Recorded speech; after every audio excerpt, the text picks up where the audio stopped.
Good evening.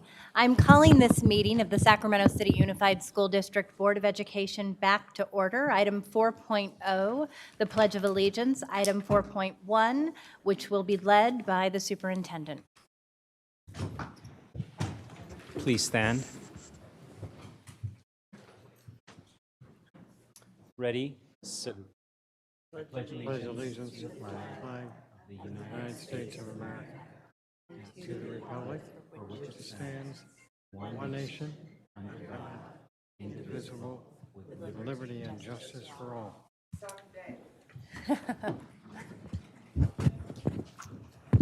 Item 4.2, our broadcast statement. This evening, our broadcast statement will be read by our student board member, Ang Olsad. This meeting of the Sacramento City School Board is being recorded in its entirety and will be cablecast on Metro Cable 14, the local government affairs channel on Comcast, Consolidated Communications, and AT&T Uverse.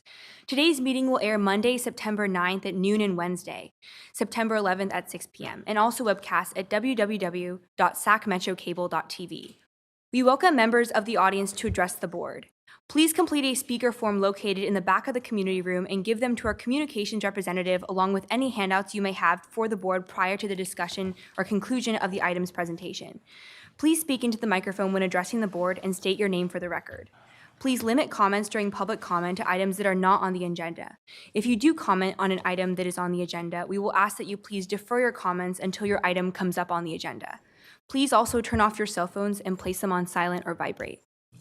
Thank you, Board Member Ang Olson. Item 4.3, our stellar student recognition. This evening, we have the pleasure of having First Vice President Wu present our stellar students for our 2019 National Speech and Debate Champions. We're very excited. We're very excited to have Rohit Jawar here tonight in order to be recognized by the Sacramento City Unified School Board. He was recently given the title of Champion of the 2019 National Speech and Debate Tournament in Dallas, Texas. He beat out thousands of peers from across the nation in the congressional-style debate, one of the largest competitions in the world. Unlike other debate forms, congressional debate can cover many topics rather than a single topic. High school students also emulate members of the United States Congress by debating pieces of potential legislation and position statements. Student teams submit mock legislation before each tournament. These topics are then compiled and redistributed to all participating teams before the event begins. Each team attempts to research as many topics as possible with the goal of being able to speak on both sides of every legislation. The bills and resolutions must be national in scope, must either fall within the jurisdiction for lawmaking by the United States Congress as a bill or express a specific position and or recommendation for further actions outside of Congress jurisdiction as a resolution. Rohit gave 3 speeches during his final rounds where topics included the possibility of requiring companies to provide an opt-in form to users if companies wish to collect user data, whether or not Department of Defense should be required to provide written reports to Congress if they wish to establish new ground-based nuclear weapons, and if the United Kingdom and the United States should develop a free trade agreement. These are very in-depth topics for sure. We all welcome and proud of Mr. Rohit Jawar.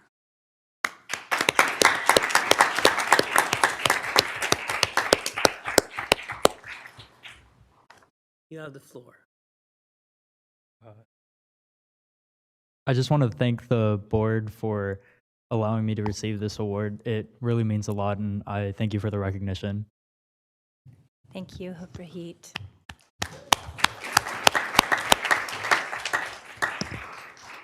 So after Rohit's national recognition, I had a chance to watch him interviewed on a few different programs. He's incredibly articulate, but humble beyond measure, and such an inspiration to students across the district. We're so proud of him, his leadership, and his exemplary representation of Sac City Unified students across the district.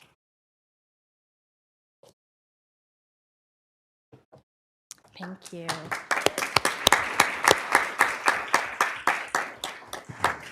Moving on to item 5.0, announcement of action taken in closed session. Yes, Madam President.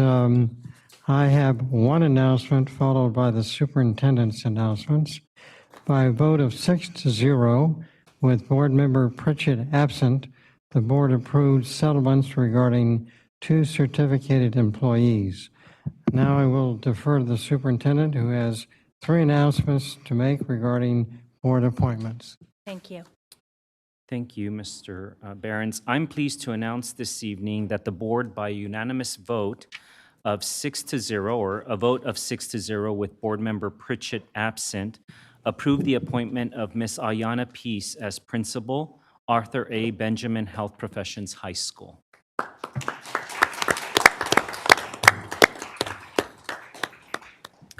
I'm also pleased to announce that the board, on a vote of 6-0 with Board Member Pritchett absent, approved the appointment of Ms. Vanessa Buitrago Galvis as principal, School of Engineering and Sciences. Yeah. And lastly, I'm pleased to announce that the board, on a vote of 6-0 with Board Member Pritchett absent, approved the appointment of Rose Ramos as our Chief Business Officer.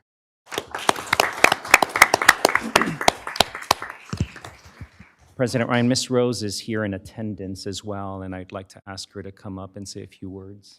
Please, Ms. Ramos. Thank you very much. Good evening, board members, superintendent, staff, and members of the public. Thank you so much for this opportunity. I'm looking forward to being part of the Sac City team. I began my career about 20 years ago in K-12 fiscal management, actually here at Sac City. So I'm so happy to be able to come back and be of service to my community and my district. Thank you very much. Thank you, Ms. Ramos.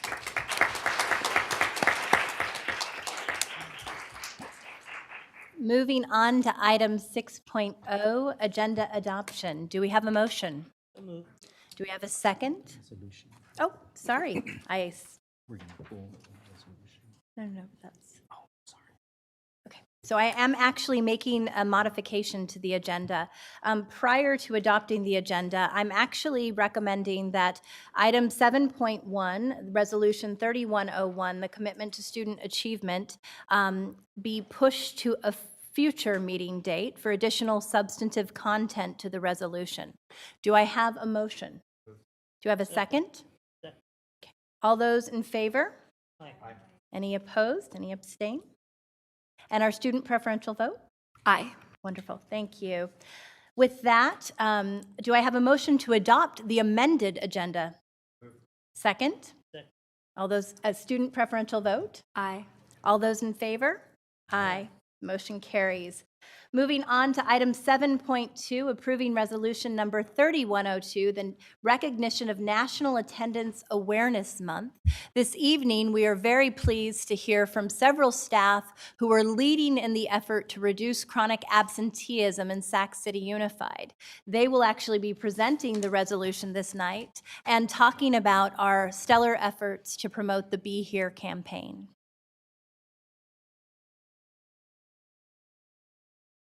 Good evening, Board President Ryan, Superintendent Aguilar, members of the board. We appreciate the board recognizing the importance of school attendance and acknowledging September as Attendance Awareness Month. Missing 10% or more of school for any reason, excused absences, unexcused absences, and even suspensions, is a proven predictor of academic failure and dropping out. We know that chronic absence is a huge national, state, and district problem. Sac City has a higher rate of chronic absenteeism than many other large urban districts. Additionally, we know that our most vulnerable students are impacted the most. Reducing chronic absence, particularly among underserved student populations, takes commitment, collaboration, and a tailored approach. Through our Be Here attendance campaign and Attendance Awareness Month, we aim to raise awareness about chronic absence, partner with local organizations and help get students to school on time every day, provide research-based best practices and early interventions for students at risk of becoming chronically absent, and we set a goal of 96% average daily attendance for the entire month of September. We look forward to returning on September 26th to share more details about our work, examine the data, and hear early successes and some of our challenges, and also to identify next steps in the work. Thank you so much. Thank you so much. Doug, will you also be speaking? Those were prepared remarks tonight. We just thank the board for supporting the work around attendance. We've had a great start this year, and we really are excited to share with you on the 26th some of the fruits of our labor. Wonderful. So we are going to entertain a motion to adopt the resolution. Do we have a second? Student preferential vote. Oh, do we have public comment on this item, Mr. Barrios? Yes, we do, Cecile Nunley. Mr. Barrios forgot, but you did not. Well, good evening, since it's the first time I'm up here, and you know I will be coming back. And this is also, as you well know, many of you, because you hear me speak on this once a month, this is one of those areas that I feel is so critical, because what was stated, as soon as a student misses 10% or more, which if it's 180 days, you're talking 18 days, then their level of achievement. This is one of those things that I think has to be critical. I'm looking forward to the board presentation on this particular issue, and I think it also bears mentioning that this ties into the suspension rates. Absolutely. Because when you talk about those suspension rates, and African Americans are suspended at 13% last year compared to the 5.5, then it's an issue. And so very much I feel that this is important, and that when the presentation comes, it needs to be critically important. So I look forward to that, and that you're focusing on those schools that have those issues. Thank you, Ms. Nunley. I'm going to ask Board Member Eng Olson to bring this down to take photos, and we're going to once again recognize your efforts. Thank you so much.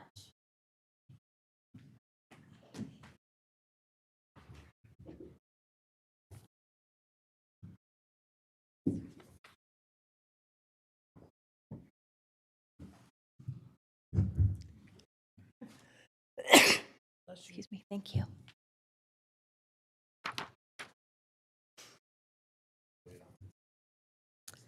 So, we did have a motion and a second. Our student board member was about to register her preferential vote, aye. So we are going to take all votes. Those in favor? Aye. Aye.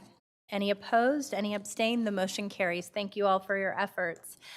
Next item, 7.3, approving resolution number 3103 in recognition of High School Voter Education Week. We are very fortunate tonight to have two outstanding students with us who will be speaking on this subject. As many of you know, a few years ago, Governor Brown passed legislation to ensure that we were doing more to empower young people with understanding of civic engagement and their voting rights. We have been very fortunate to partner with Secretary Padilla to ensure that we're doing greater voter education at high schools throughout the district, as well as the county, as we look to make voting easier for all. And so tonight we have with us Eleanor Love, a current sophomore in the HISP program at CKM McClatchy, Vice Chair of the Sacramento County Youth Commission. Thank you so much for your service. And Lauren Kim, a student at St. Francis High School, who is also the chair of the Sacramento County Youth Commission. You are together co-chair of the pre-registration initiative with the Sac County Youth Commission. And we would love to hear you speak a bit more about your efforts to ensure students understand their voting rights and are being proactive in educating their peers about the real opportunity they have to help shape the elections. Good evening. My name is Eleanor Love, and I am the Vice Chair of the Sacramento County Youth Commission, and I am co-chair of the Commission's Voter Pre-Registration Project, and I attend McClatchy High School. I'd first like to thank you for hearing us tonight and for your interest in passing a resolution recognizing high school voter education weeks. Last year, we worked with Mr. Alex Barrios and Mr. Nathaniel Browning to enhance the way your school district informed and encouraged students about pre-registration. This included putting information on your district website and sending out an e-connection that had information about pre-registration and flyers attached. This year, we continued our pre-registration efforts and are working again with you and Mr. Browning, as well as Elk Grove and San Juan Unified School Districts, to also pass resolutions in recognition of these weeks.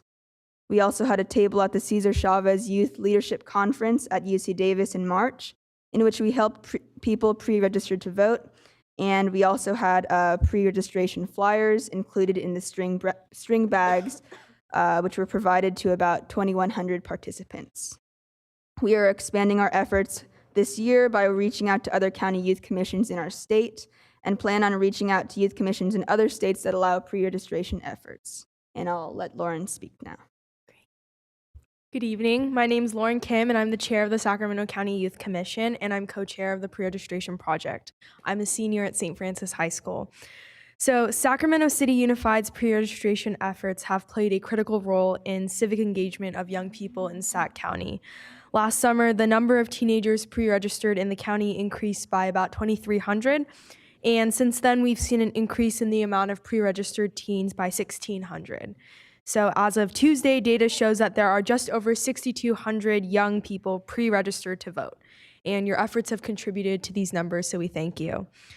Pre-registration and high school voter education weeks are key ways for the youth to be civically engaged. Civic engagement is so important, and we're very appreciative that your district was interested in joining the cause. Thank you again for hearing us tonight, and we look forward to working with you in the future. Thank you so much. Do we have any public comment on this item? Yes, we do. Cecile Nunley.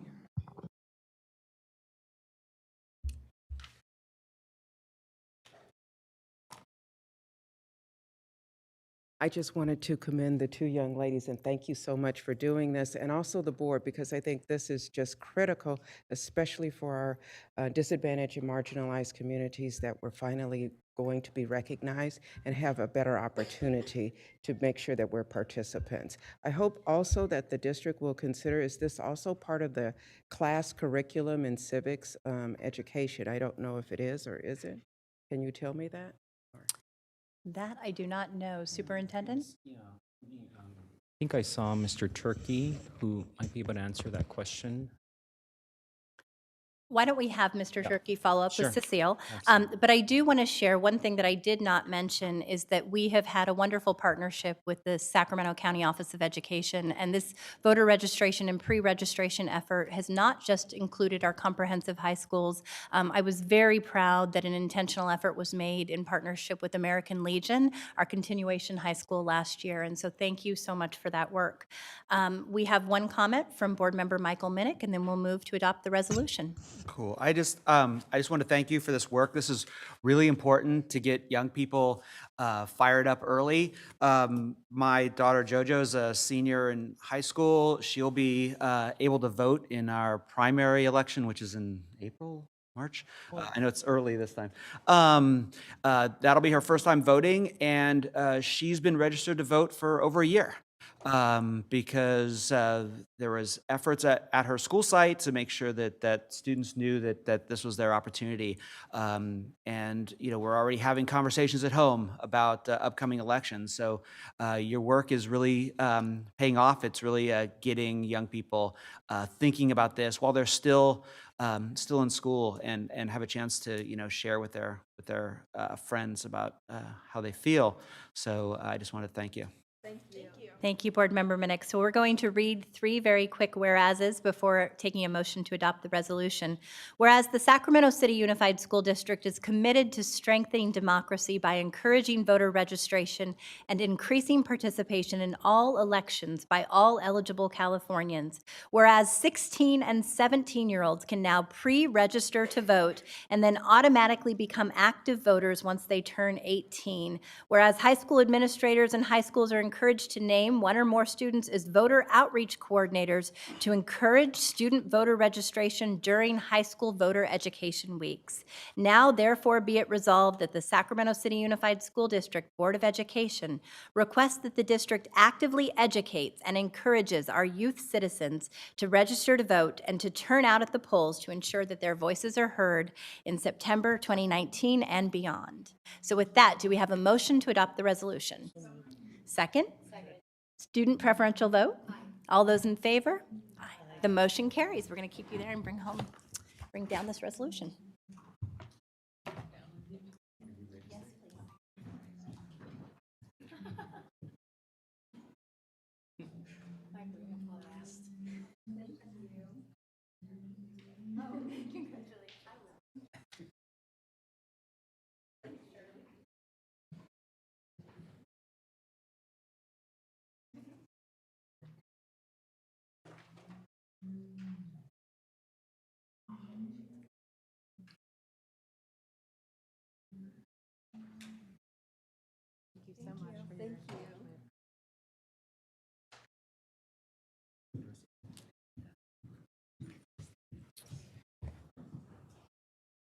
Moving on to item 8.0, public comment.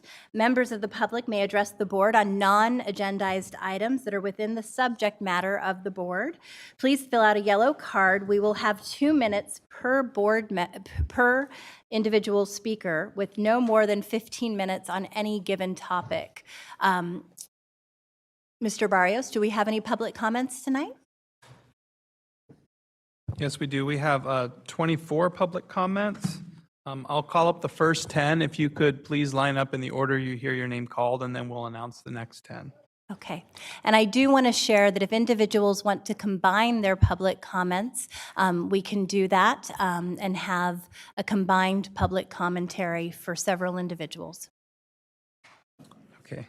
Please line up when you hear your name called. Maria Rodriguez, Nikki Hanna, Mr. Samaniego, Ron McKenna, Diana McKenna, Tim Hebert, Alice Mercer, Devon Thomas, Cynthia Clark, Sarah Williams Kingsley. We will call the next group after this group. Good evening, President Ryan, Superintendent Aguilar, and members of the school board. Welcome back to school.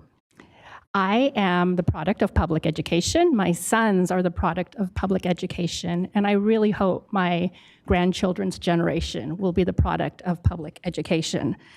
I have had the luxury of being fully able to volunteer in my children's schools since they were in kindergarten. Not everyone has that, but I appreciate it. Recently, for the 7th time, I volunteered at John F. Kennedy's orientation. And it's such a gift to see these students that I've known since kindergarten come up and, you know, we recognize each other. I'm really thankful for that. And so I want to tout 3 things tonight. There's many, but I only have a minute left, that I think are wonderful about Sac City's schools. One is that my kids were able to grow up in their neighborhood schools and they have friends since kindergarten. Mr. Chris Wrong back there, who you know is going to stay till the end of this meeting, his sister and my son and another friend have been together since kindergarten, and they are now seniors, and we moms have pictures of them in the same order standing, you know, and I'm really thankful that they have had that opportunity to be in their neighborhood schools. The other is the diversity of the kids that my children have been with in classes. The high school band is a big thing for my kids, and one time we were standing back looking at the band, ready to take a picture, and another mom leaned over and said, "That looks like the United Nations of band players." The third is the exceptional teachers my kids have had, and I hope to talk about that at a later point in the meeting, as I don't have time right now, but I just want to thank you, everyone, and people who are watching, teachers and the administration and everyone, for the great school district that this is. Thank you so much.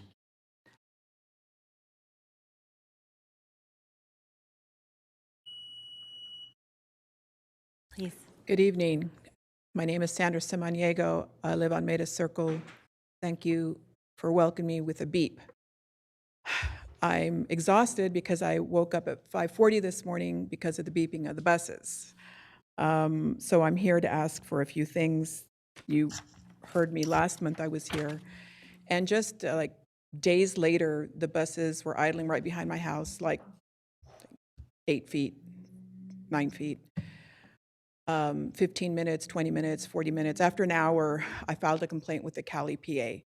So I noticed the buses moved and the wall has been gapped somewhat, but I'll tell you, it's still noisy and we still get fumes.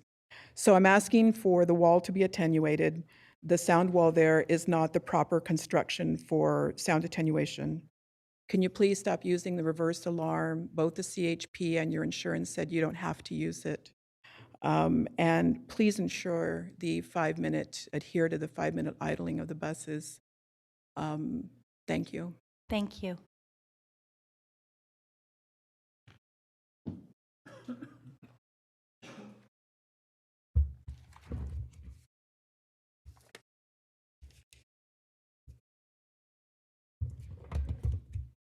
Good evening. Can we please reset the clock, Ms. Moretti? I thought I was going to get 35 minutes. 35 seconds wouldn't be fair. Please go ahead. Good evening. My name is Ron McKenna. My wife and I have lived on Maida Circle for over 50 years. Our home backs up to the district's new transportation yard's south wall. We are retirees of the city schools. My wife has 25 years as a classified employee, and I have 36 years as a teacher, counselor, and coach.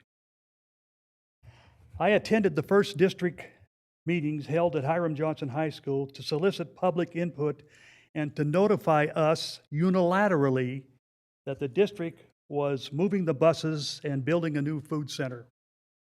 Our major concerns at that time, but not the only ones, were noise and emission pollution. We are here tonight for the same concerns.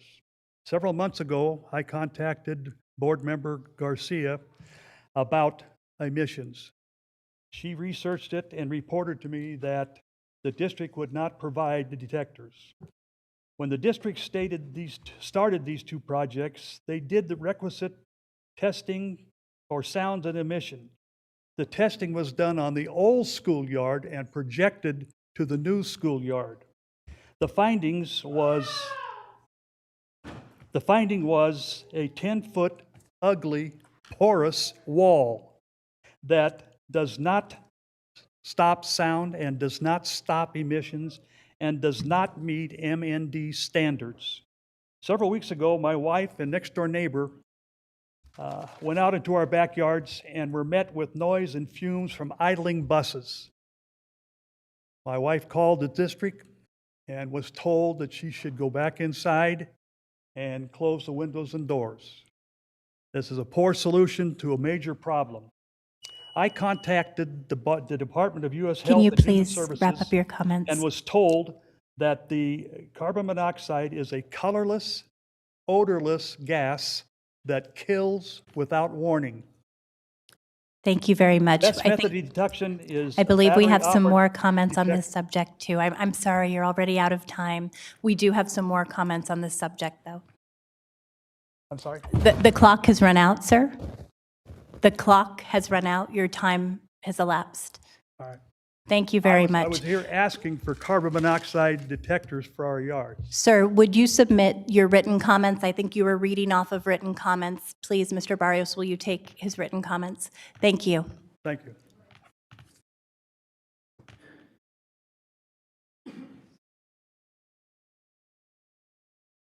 Good evening. My name is Diana McKenna, and my husband and I live in one of the homes that backs up to the district transportation. I spoke to you at one of the August board meetings to express our concerns regarding the noise pollution and the possible carbon monoxide emissions. I am pleased to say that you have taken some steps to address our concerns. However, these steps have failed to curb the noise, and we continue to experience noxious odor from idling buses. On Tuesday morning of this week, after 4 hours, beginning at 5:30 a.m., I called 3 district staff members to vent my frustration. I was informed that the company who did the original study had been out to check the sound wall and said that if they caulked the spaces between the slats, that the wall would then be in compliance with the mitigated negative declaration. Does this mean that it was out of compliance since it started in full operation in April? Workers on site did caulk the areas on the 28th, the day before school started. I hoped it would make an impact. However, there is not a noticeable difference in the sound level that's invading our space. I know that you guys have probably read that mitigated negative declaration. And I feel that you really need to have expertise in this area to fully understand it. It showed the previous ambient noise and emission levels and also the projected levels with this project. I know that in this report, it actually states that the noise level would decrease with the project and mitigated measures. And I can tell you for a fact it has not. There's one phrase in this report that they mentioned several times that really bothers me. It implies that this project with mitigation will have a less than significant impact on an insignificant group of people. Am I insignificant? I personally think that this project caused a significant impact on a small group of people. Thank you very much.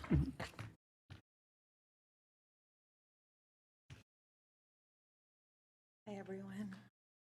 There's my time that starts. My name is Nikki Hanna, and I live at 6929 Maida Circle with my little family, including my pets. And I just wanted to appeal to all of you again, just from a humanistic point, that I've been living here for 20 years, and my life has negatively been impacted by having the bus lot be so close to my residence. My home is 17 feet. My living space, 17 feet from this concrete, 10-foot concrete wall. And the sound is now, all sound is exacerbated. Every sound that I hear, every sound, it's mind-boggling, actually, how strong the sound is. And I'm just going to let you listen to that. But for 2 years, I can't keep my windows open. I've created a backyard, and I live outside. That's my lifestyle, and I haven't been able to do that for 2 years. It's devastating for me. So I just don't want you to forget about us, that this has negatively impacted our lives. And I just want you to hear.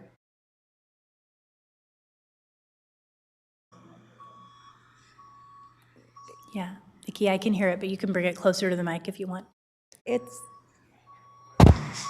There you go, yeah. And just to let you know, it's constant, and I hear it inside my home, and it's just had such a negative impact emotionally. And I'm just hoping that you don't forget about us, and I'm hoping that you'll just understand that it's just much too close. The fumes are disturbing, and I'm worried that I've been breathing this in, and my neighbors have breathing this in for the last 2 years.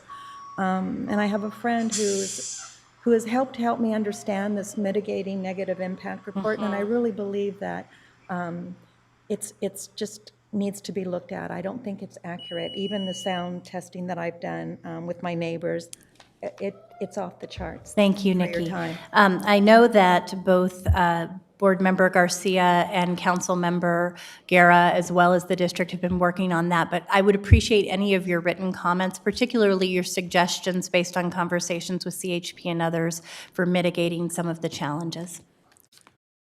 Hi, my name's Alice Mercer, and I'm going to combine time with Tim Hebert. And this is about the budget and the current staffing issues over in our district. I'm going to read from an email from Michael Fine to the board president and the superintendent. Jorge and Jesse, I would not normally weigh in with the district's leadership without being officially engaged in the district, by the district or the state, but I have been engaged both formally or informally. So I'm going to weigh in on what I see at this point. My goal and interest is unchanged. I want the district to be successful so it can serve student needs. Continuing down the road to state emergency appropriation is not in the best interest of the Sacramento County community and its students. Having said that, I need you to know I'm distressed by a number of recent developments, and this was sent on March 7th of the spring. It is March 7th. You have not properly sufficiently vetted a Plan B in public. Time is of the essence. Process is as important as your final decision. You're scheduled to consider the second period interim report tonight. I have no confidence in much of the data presented there. The cash flow is completely wrong. Although some new data implies your cash is improving, how do you consider cash flow that doesn't reflect your circumstances or correlate to the budget data and the MYP data? It appears to me that your staff has again demonstrated they don't have the capacity or willingness to produce accurate data. They must take responsibility for that, and you must hold them accountable for that. You will be held accountable for their work, especially since you have notice of their concerns.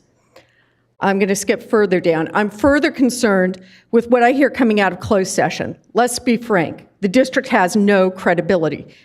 To hide behind closed session when discussing budget stabilization plan and options is simply wrong and, depending on the details, likely illegal and will ultimately do more damage than what you believe the value may be of secrecy. You are conducting the people's business, and you need to do it in public. Now, Tim's going to explain how this has continued to be a problem, even though you are no longer in financial distress with the start of the school year. Hello, I'm Tim Hebert. So, the budget crisis was fake.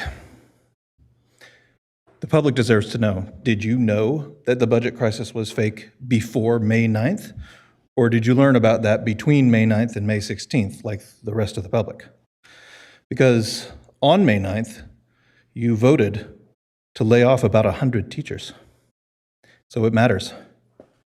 And this isn't just some academic gotcha exercise. This has had real consequences. Namely, thousands of children started school last week without a qualified permanent teacher. Sac City has stated both that this happens on a regular basis and somehow that we were surprised by this because it was a rash of resignations and retirements. Some folks say, stick to one lie so you don't contradict yourselves. Some would just say, tell the truth. So what is the truth about what you all knew and when you knew it? So far, the few answers you've given have been sort of weasel words that appear to be designed to deflect responsibility. But if you are not here to take responsibility, why are you here? Thank you. Our next public comment, if you'd please reset the clock.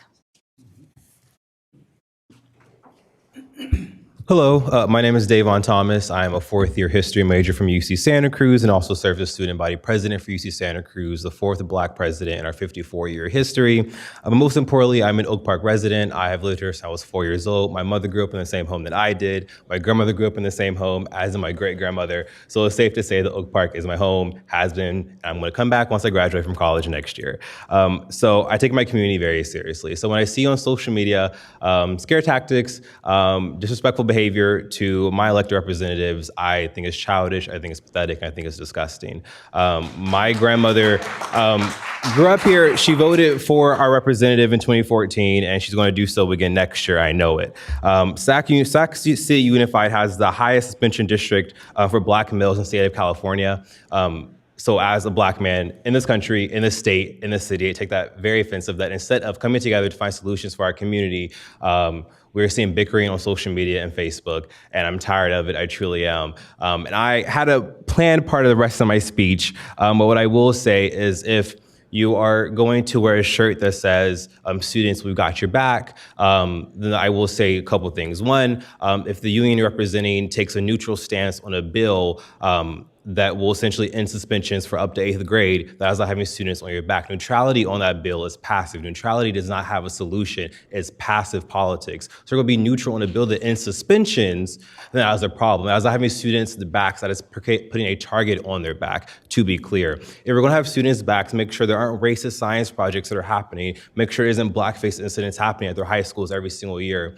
We have the highest suspension rates for Black students in this state. The capital, the most progressive state in our union, in this country, is suspending Black students at the highest rate. Yet somehow there is no solution from anybody in this room for that, and that is a problem. And I find it very pathetic and sad. So thank you. Thank you.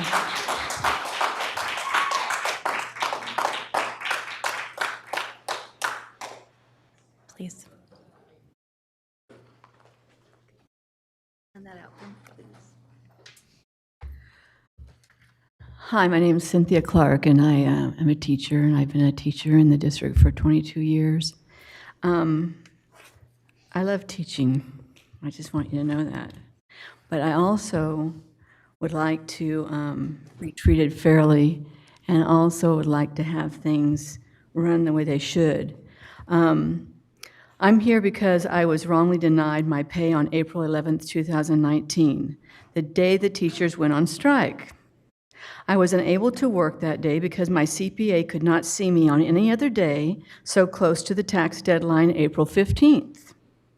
I arranged for a sub to take my place, and my school manager reported that she completed the assignment. All of this was also reported on the district frontline subfinder's records. However, that entry now has been deleted from frontline records after I had spoke to so many people in the district office trying to get my pay.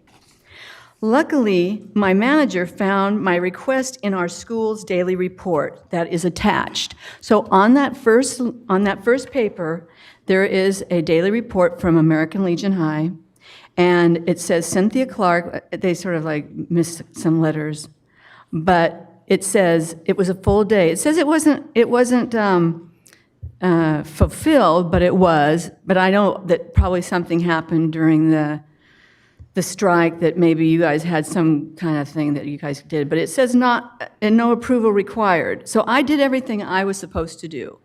Personally, I would have probably went on strike with my fellow teachers, but I couldn't because of the situation.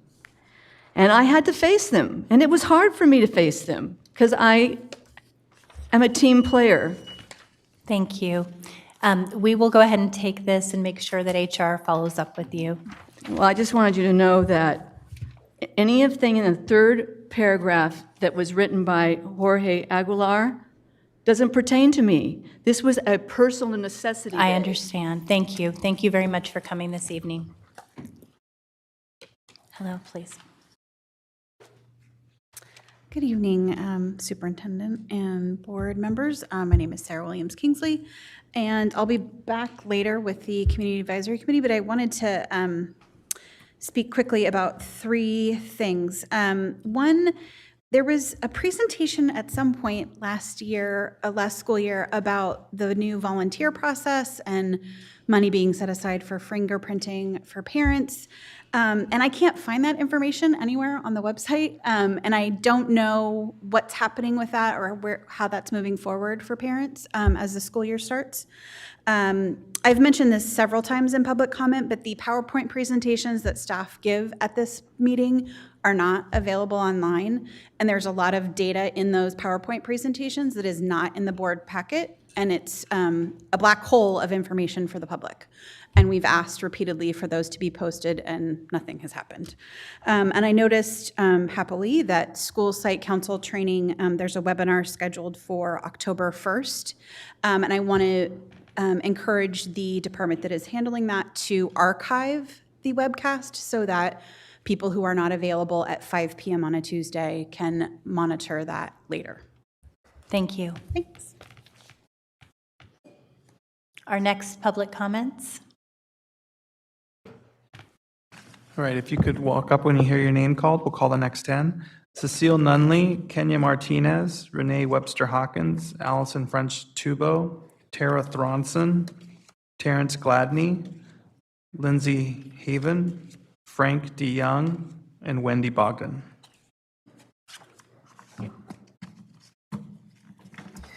Good evening. Go ahead. Oh, okay. Good evening. Again, there's only two comments, and one I do want to follow up on the previous speaker, and that is about the presentations being available online. It's very hard when they're not available online, and you can't make comments or whatever. You have to come here early, try and grab everything, and then make some other notes as you go. The other thing that I did want to spend a little time on is the bullying. One of the previous speakers talked about the bullying, and I pulled out the district's bullying policy. And it does say on here, even when it's talking about whether it's gender, sexual orientation, and one of the items is even political belief, that it shouldn't be there.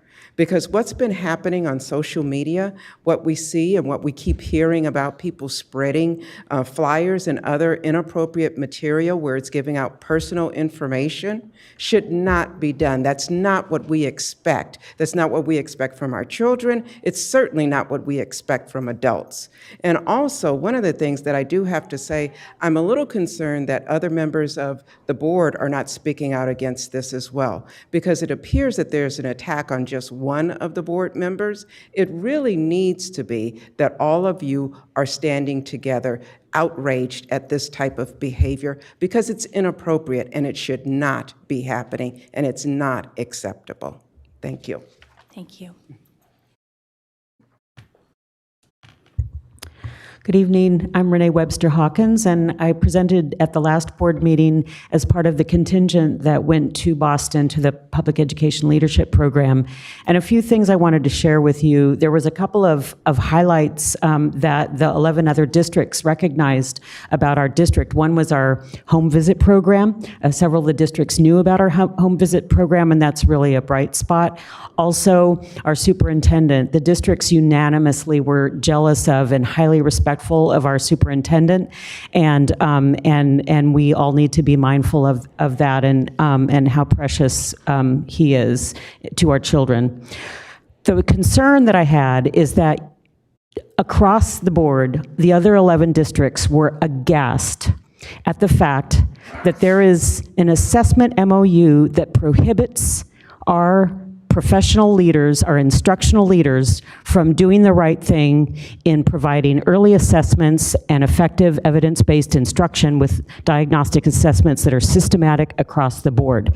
They were completely shocked that there is this document that gets in the way of nationally known best practices in instruction. And this assessment MOU was signed in November 30th of 2016, and my comments really are to the board members and to the public at large, because we need to know about the degree to which this document, which was signed by the former superintendent, never vetted by or approved by the board, but yet has this life that gets in the way of every single decision that our instructional leaders want to make for the benefit of our children. What it does is it restricts, it prohibits the district from carrying out any district-wide assessments unless they're specifically and unambiguously directed by state or federal mandate. Well, we know that CDE doesn't mandate very much, because it would have to be a state mandate that they pay for. So please take it down. Thank you, Ms. Martinez. So we'll reset the clock. Renee is going to have time take some added of by Kenya's Ms. time. Martinez. What I want to impress upon you is that anyone who reads this might note that, again, it wasn't ratified by the board, might note that an MOU as a standalone agreement to the collective bargaining agreement between the union and the SCTA and the board legally is dubious at best, and I would argue unenforceable. Anyone who gives a second of any day's credibility to this document, I would argue, is depriving 43,000 children of the best education that they deserve. So please, each of you, give the superintendent the authority he needs to disregard that MOU so that the cabinet and instructional leaders can do the right thing by our children. Thank you. Kenya? I'm going to use my 1 minute. Thank you. It's so good to see you all. Welcome back. I just wanted to reiterate and begin the new year, the new academic year for our students. And keep in mind that students with disabilities, students with IEPs, they need testing accommodations. There's been a string of emails that have gone back and forth, and I want to ensure that our students are taken care of, especially our students who are English learners. And then the other thing, I wanted to just personally thank the board for making the recommendation for this school that my students go to, which is SES.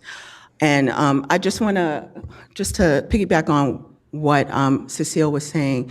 The bullying tactics, I would like for it to stop. I also would like to bring up the fact that in the healthcare industry, most people have to pay a premium.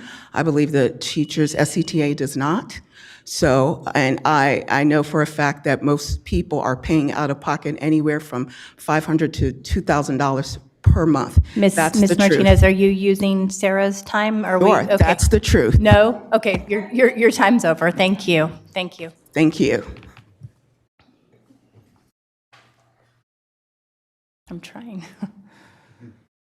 And Good we're going to evening, reset the everyone. clock. Go ahead. I'm Allison French-Tubo, and I'm here to say that I'm still watching to see the district and labor partners solve our ongoing budget problems, and emphasis on our, because everyone who is a citizen, a student, a parent, an employee of Sac City, these are problems for all of us, specifically the continual drawing down of our reserve funds.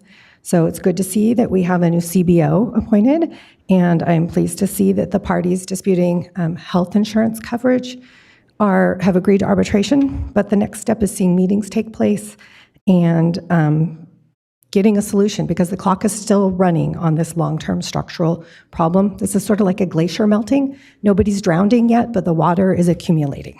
Thank you. Thank you.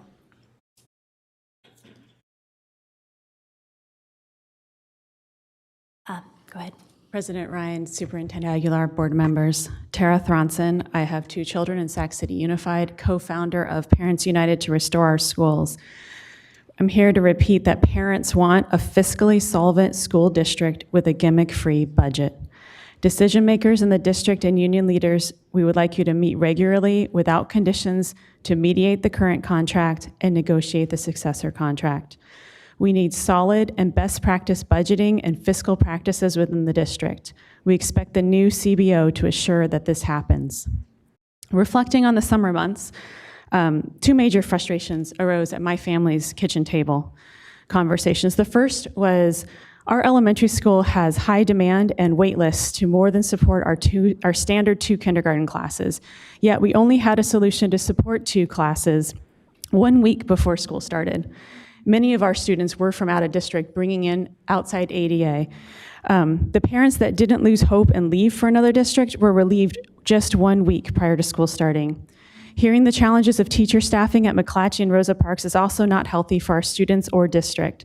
Parties need to come together to address the current situation and evaluate how the process can be improved such that the students can start with a credentialed teacher on their first day. I can't help but wonder if this is a challenge related to the fact that we do not have a fiscally sound budget. A district that has a structural deficit needs to plan conservatively. This doesn't benefit our students. We need a sound budget for our foundation, which leads to our second major frustration conversation. April 8th, 5 months and a summer ago, this was the last attempted negotiation of our decision makers that I am aware of. Trust cannot be rebuilt and a relationship cannot be repaired by simply writing memos. Parents call on decision makers to make steps to rebuild trust, meet regularly without conditions, and work towards building a gimmick-free budget focused on our students. Thank you. Thank you.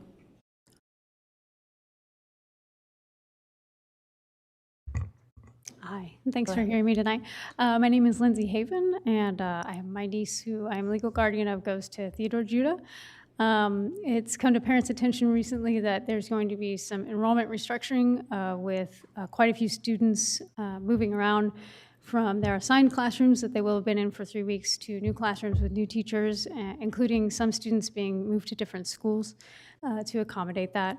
I understand that Theodore Judah enrollment is lower than we thought it would be. I also understand that statistically we can only really guess on what that enrollment status is going to be. There's a lot we don't know before the school year starts.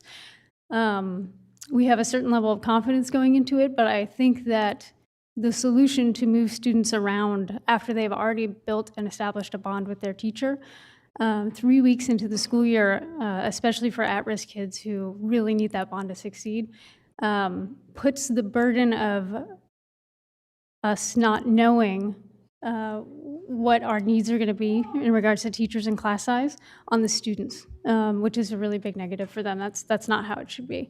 I understand we have budget concerns, and So we can't just have an extra teacher hanging around at one school that could be put to better use at another. I know that there are students at other schools that could use the teacher that's at our school, but I think the solution that we have really negatively impacts the children, and so if there are any other solutions that have been thrown around, I would be very grateful if you guys considered them. And I guess that's all I have to say. Thank you. Thank you very much. Yeah.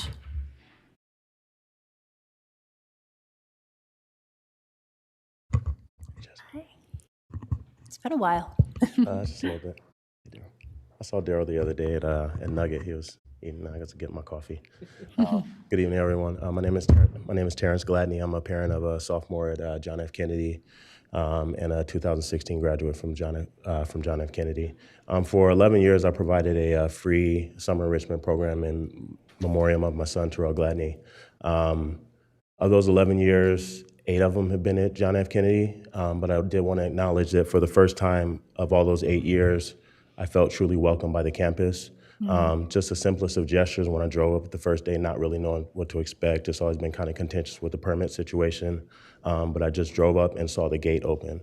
And I walked a little further and saw the bathrooms open. And those little things mean so much for all the kids that have out there as young as 2 years old, all the way up to college age, who have been at the school, will be at the school, are at the school. So specifically, I want to give thanks to Brandon Young, who's an assistant principal now at San Brandon. We're very blessed to still have him in the district and at a feeder school to Kennedy. The facilities and maintenance staff at Kennedy, James and Donald, were just tremendous and very accommodating of any requests that we had. Nutrition services, they made an exception and brought out breakfast and lunch for the kids, as an exception to their normal route, and specifically Lisa, just very accommodating. The permit office, the process is much more refined now with Alma being here at CERNA and having a very clear path of getting resolution to my questions and getting the process pushed through. And also Elena. I know Elena through Bond Oversight Committee, but she was also helpful in getting it done. Coach Sean Martin, who's with the track program, and also John Cabrillo, PTA, who's been a partner to my program. And also in terms of John Cabrillo, I want to thank facilities. I don't see Kathy over there, but they did a great job at Cabrillo and Brandon. The one thing I was surprised to know, though, was that they did away with the planned mesh that was supposed to suppress gophers. And within 2 days of the sod being laid, there's already gophers existing. So I hope that we didn't do all of that work to return to the status that we had. I mean, my son and other people of his class are in college athletics, and they use those Thank you, skills. Terrence. I'm sorry your time's over. And thank you so much for running this program in our district for so many years in memory of your son. We're very grateful. Thank you, Jesse. The gophers are a huge problem. Good evening, President Ryan, Superintendent Aguilar, Frank DeYoung, Sutterville, Sam Brannon, McClatchy now. So I got 3 grandchildren in the district now, and to say I'm concerned about the state of things would be an understatement. Both sides need to be accountable. This board needs to be accountable. You need to start voting your convictions. You need to start standing up. One board member speaks out, and they're now the target. They get personal attacks. They get union members showing up in their neighborhood. You know what those tactics are? They're sending the rest of you a message that says, you speak out of turn, and this is what can happen to you. You all voted 7-0 to support the superintendent. Act like it. 2 of you got on this board because the B said you didn't have strong ties to the union. And 1 of you, I don't think, had union support, and you won. There's a message in that. The community's had enough. Both sides need to start using common sense. Both sides need to get to the table, because neither side in any of the discussions I hear talk about the students. And how sad is that? They're the most important issue we have. They're our leaders of tomorrow. And yet somehow I never hear it. That is just unacceptable. Especially from somebody, by the way, who was in the first group of 18-year-olds that got the vote, by the way. I graduated in 1972, and they canceled the draft, and we said we can't wait to vote. But, I just would like some civility in all this. I would like both sides to come to the table Admit that you have disagreements, but it doesn't have to be personal. It's business. Business should never be personal. And yet it seems to go down that road. Thank you for your Mr. time. DeYoung.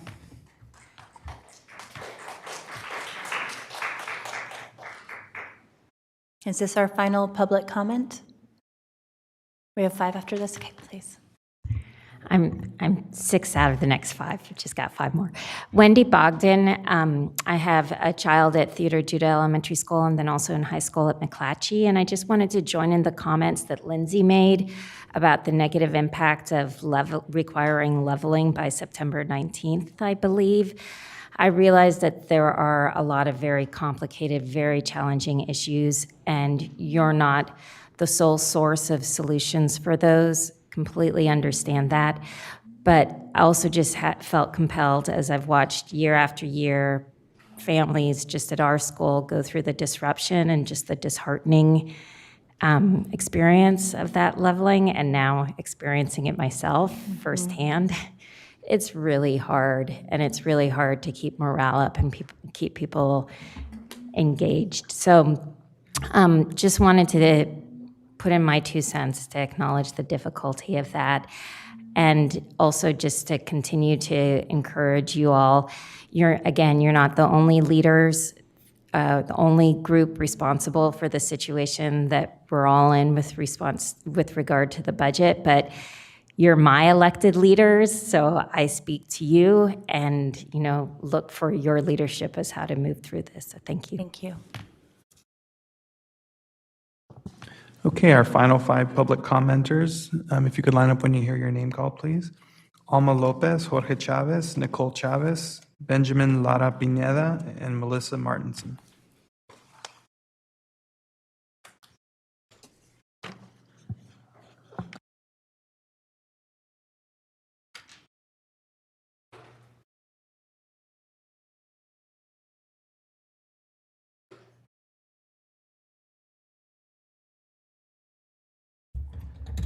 Oh, hold on one second, Alma. Can we reset the clock, please, Anna? Buenas tardes, Alma Lopez. Last board meeting, the board approved a modified contract to bring in 3 SROs that are going to be roaming throughout the 70 schools. And I'm just here to emphasize that the advocacy that the students and the parents and community that we've been doing is to reallocate the money that's going to those salaries and be used differently for resources that the students really need on campus. And so I'm here to emphasize that what we really need is that money to have stayed in the schools where there were SROs. Burbank no longer has a parent advisor. Burbank lost a counselor. McClatchy lost a parent advisor. Rosemont lost a counselor. So I'm here to emphasize the need to keep the money in the schools. And in the disagreement of that modified SRO, I also here to ask that the community keeps updated in the status of the MOU that's being developed, and that the alternative safety plan, that we are also bringing in students and community partners to have a say in that plan, and that it goes through the policy committee so that we continue to create a process that we don't have.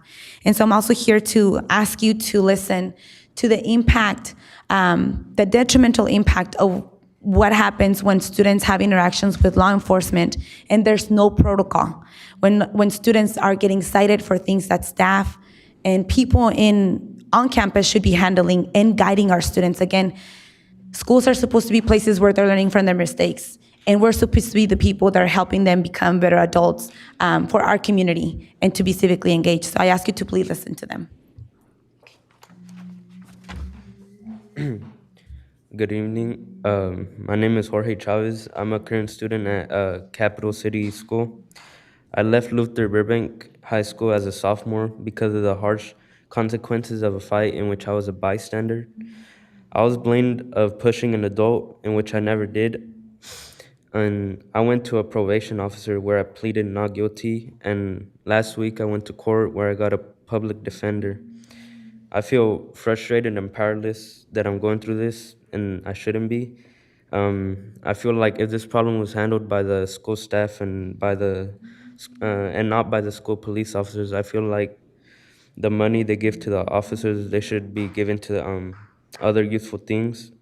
if you guys would put this in consideration, that'd be great. Thank you.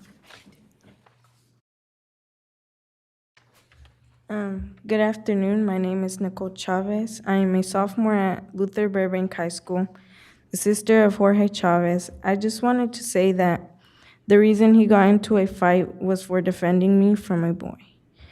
Now my brother is going to the criminal justice system, and I don't think any kid deserves that. He now no longer goes to Burbank. He was a person I used to walk to school and walk home from school with. He used to make me feel safe. I wish my brother wouldn't have to go through this because it is affecting my mom, a single mother of 4. We need more resources that help and support students and parents.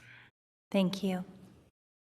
Do we have one more public comment? Can you reset the clock, please, Ann? Thank you.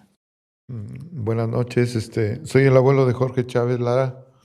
Estoy en completo desacuerdo de la forma como se ha manejado el problema que tuvo en la escuela, ya que la señora mamá de uno de los muchachos que se estaba peleando, en lugar de abocarse al pleito donde estaba peleando su hijo, fue directamente con mi nieto a como a encararlo. Y yo le dije de favor que sí, estaba segura que mi nieto, porque lo acusa de haberle empujado. Y él aseguró que él lo había empujado. Y hay personas que dicen que Jorge nunca estuvo cerca de la señora en el conflicto, porque la señora se evocó más a donde estaba mi nieto que a donde estaba su hijo peleándose. Y se me hace un total, una manera visceral de actuar, tanto del oficial de policía, porque el oficial de policía inclusive hizo un comentario que no me gustó de que decía, le dijo a mi nieto, le dice, si yo conozco a los que como tú, dice, no me mientas, dice, yo conozco a los como tú. ¿Ve? Y entonces yo pienso que se manejó muy mal, señorita. ¿Ve? Muchas gracias. Muchas gracias. If I can translate that real quick, just so that everyone also just hears. Benjamin Lara, he is the grandfather of Jorge Chavez, and he says he's in complete disagreement of the way the situation was being handled. The mom of the child with the encounter is blaming him for pushing him, even though there's witnesses that say that he was not close to her or in that specific area. So he also says that he's in full disagreement with the way the officer handled that situation, and with a very specific comment that he said, don't lie to me, I know kids like you, and I know how they act. And so that's just to emphasize the bias that goes into all this. But we're hoping that we change this situation. Jorge couldn't even go to school the week before he had court. I was not in Sacramento. And so it's just to say how impactful this is. So I hope that we can change this. Thank you, Ms. Lopez. Thank you. Thank you. Muchas gracias. And I believe we have one final public comment. Okay, thank you. Hi, good evening. I would like to add to what some of these others, parents, have mentioned in regards to the readjustment at Theodore Judah. My son will be negatively impacted by this decision. And while I do realize there are many factors involved, I really don't believe the children should be put in this situation. Thank you. We appreciate your comments tonight. So we have no other public comments at this time. We're going to move on to item 9.1, employee organizational reports.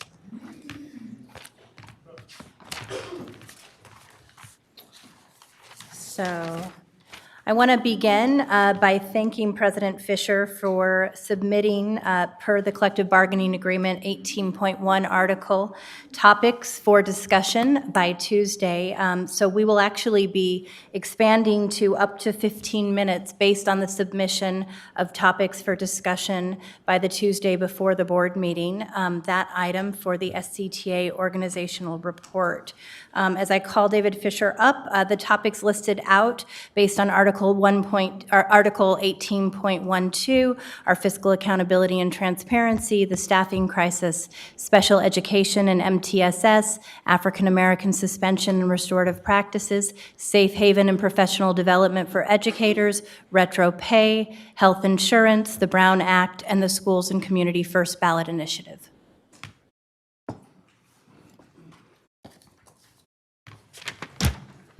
Thank you.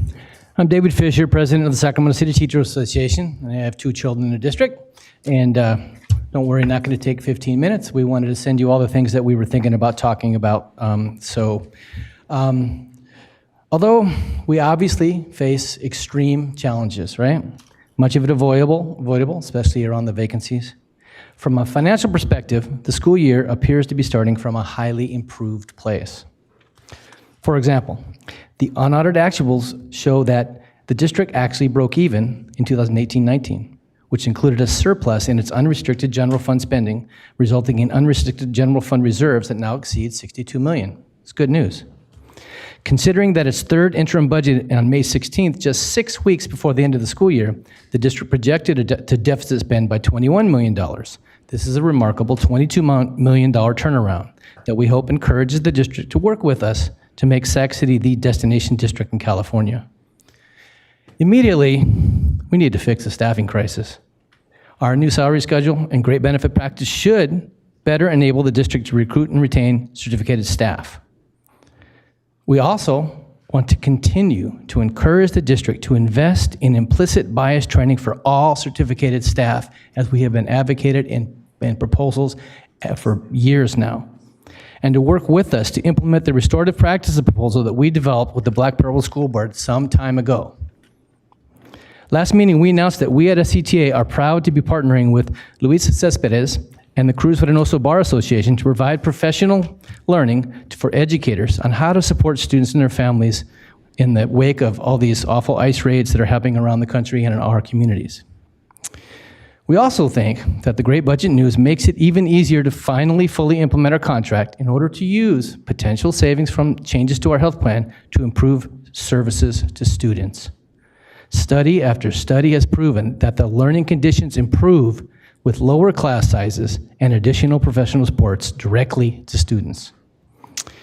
With the staffing crisis in mind, we think it's imperative that our district begins with a foundation that equity, access, and social justice begins with every student having a credentialed educator who reflect the diversity of this district, and with a commitment to prioritize resources for direct services to students. We also think the great budget news creates space to work together to implement a robust early intervention program that we have been advocating for some time now. Additionally, we have a number of ideas on how to expand enrollment, particularly for the thousands of parents who work in this city but live elsewhere. We set forth these ideas when we met with the superintendent and board president Ryan, when we met with State Superintendent Tony Thurman. Finally, as you know, the California Teachers Association is a primary sponsor of the Schools and Community First statewide ballot initiative. We appreciate the school board's support for this project. As you may also know, we made the decision to refine the initiative, which means that we'll be recirculating the ballot petition beginning in November. We hope we can count on your support. In short, the vastly improved budget creates a great opportunity for us to work together. We hope you take advantage of it. Thank you. Thank you, Mr. Fisher. SEIU? Thought I saw Ian Arnold here tonight. I guess he's no longer here. TCS? Teamsters? UPE? Okay, moving on to our district parent advisory committees. Item 9.2, our community advisory committee.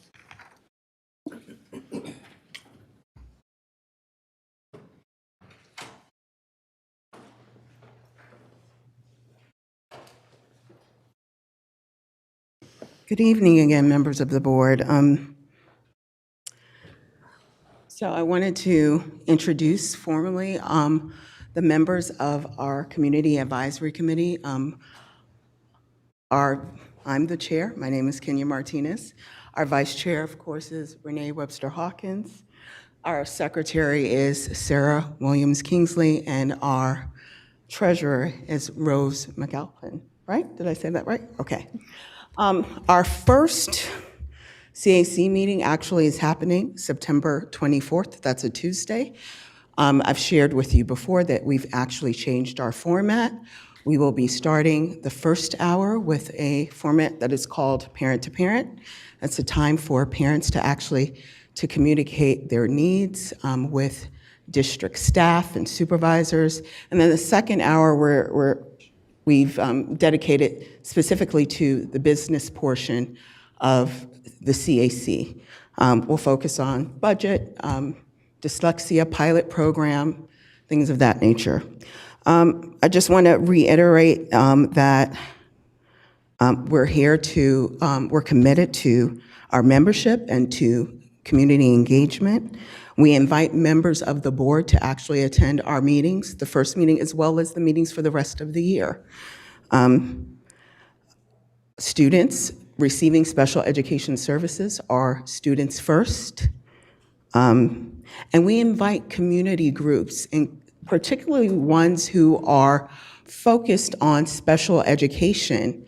So SCTA, the Black Parallel School Board, anyone else who's interested in attending a CAC meeting, members of the public, you're invited.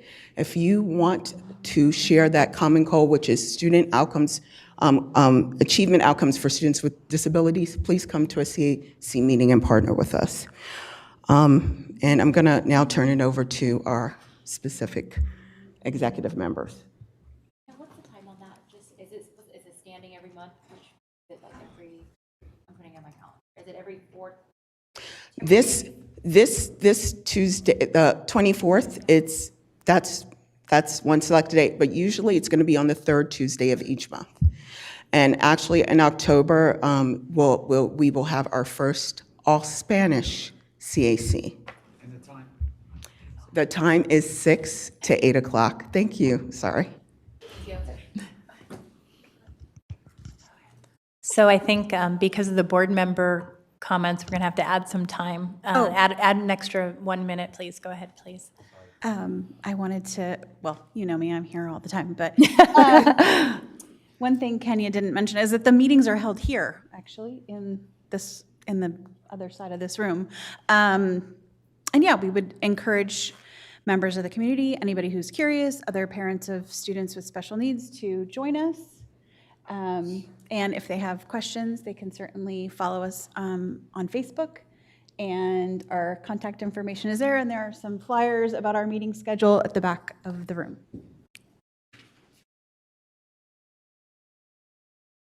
Hello, my name is Rose McAuliffe. I'm the elected treasurer. It's my honor to be here.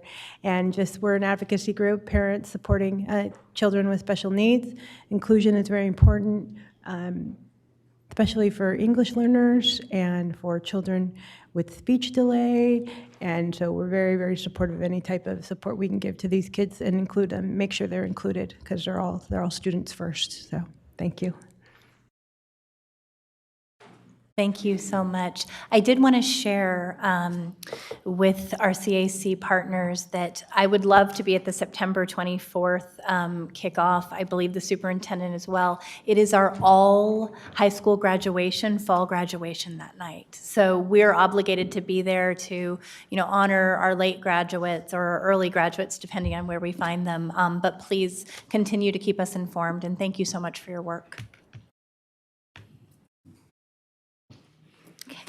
The District English Learner Advisory Committee. The Local Control Accountability Plan Parent Advisory Committee. We have a couple individuals from there tonight. Great. Good evening, board members. Superintendent Aguilar and President Jesse Ryan, good evening to you all. I'm here to just report out on the Lcap meeting. We met on August the 23rd. Let me find my notes. How is everyone doing tonight? Very good, thank you. Okay, so the Lcap Parent Advisory Committee held its first meeting of the year on August 26th, with half of the members returning from last year and the other half being newly appointed. Every board member's district was represented at this meeting. The agenda was full, which included a welcoming and ground exercise by the Family and Community Engagement Coordinator, Ms. Shawn Alexander, an overview of the Lcap process and anticipated updates of the Lcap template by Ms. Kathy Morrison, who is now working with the Sacramento County Office of Education. Go, Kathy. a presentation of the Public Education Leadership Program by the Superintendent and parent participants, Mr. Marco Martinez and Ms. Renee Weber Hopkins. An in-depth presentation of the draft report of the 2018-2019 Smarter Balance Assessment Test showing our students' progress, plus an overview of the data portal by Dr. Ed Eldridge, Director of Strategy and Innovation. Our next Lcap Pac meeting is on Monday, September 23rd at 6 p.m. here at the Cerner Center. It is a public meeting, and we are welcoming active attendance by the community as we begin to work to prepare the new Lcap for the 3-year plan. Thank you again, Ms. LaShanya Brazel with the Lcap Committee. Thank you so much, Ms. Brazel, and thank you, Ms. Webster. Item 9.3, the Superintendent's Report. Thank you, President Ryan, and I want to be respectful. We are going to have our opening of schools presentation, and we will highlight in greater depth some of the things that I wanted to discuss. But I do want to start by thanking everyone and welcoming you to our first board meeting after we've started the school year. Very excited to have you here at our board meeting. I do want to make sure that I thank all of our team members, and I mean everyone from our principals, teachers, staff, custodians, for all of the fantastic work that took place over the summer and that I was able to see in many, many schools on the first day of school as all of our team members welcomed our students on the first day of the school year. In particular, our facilities and maintenance team members. Somebody mentioned John Cabrillo and Sam Brennan. I was there and got to see just the fantastic work and before and after in the playgrounds and other structures.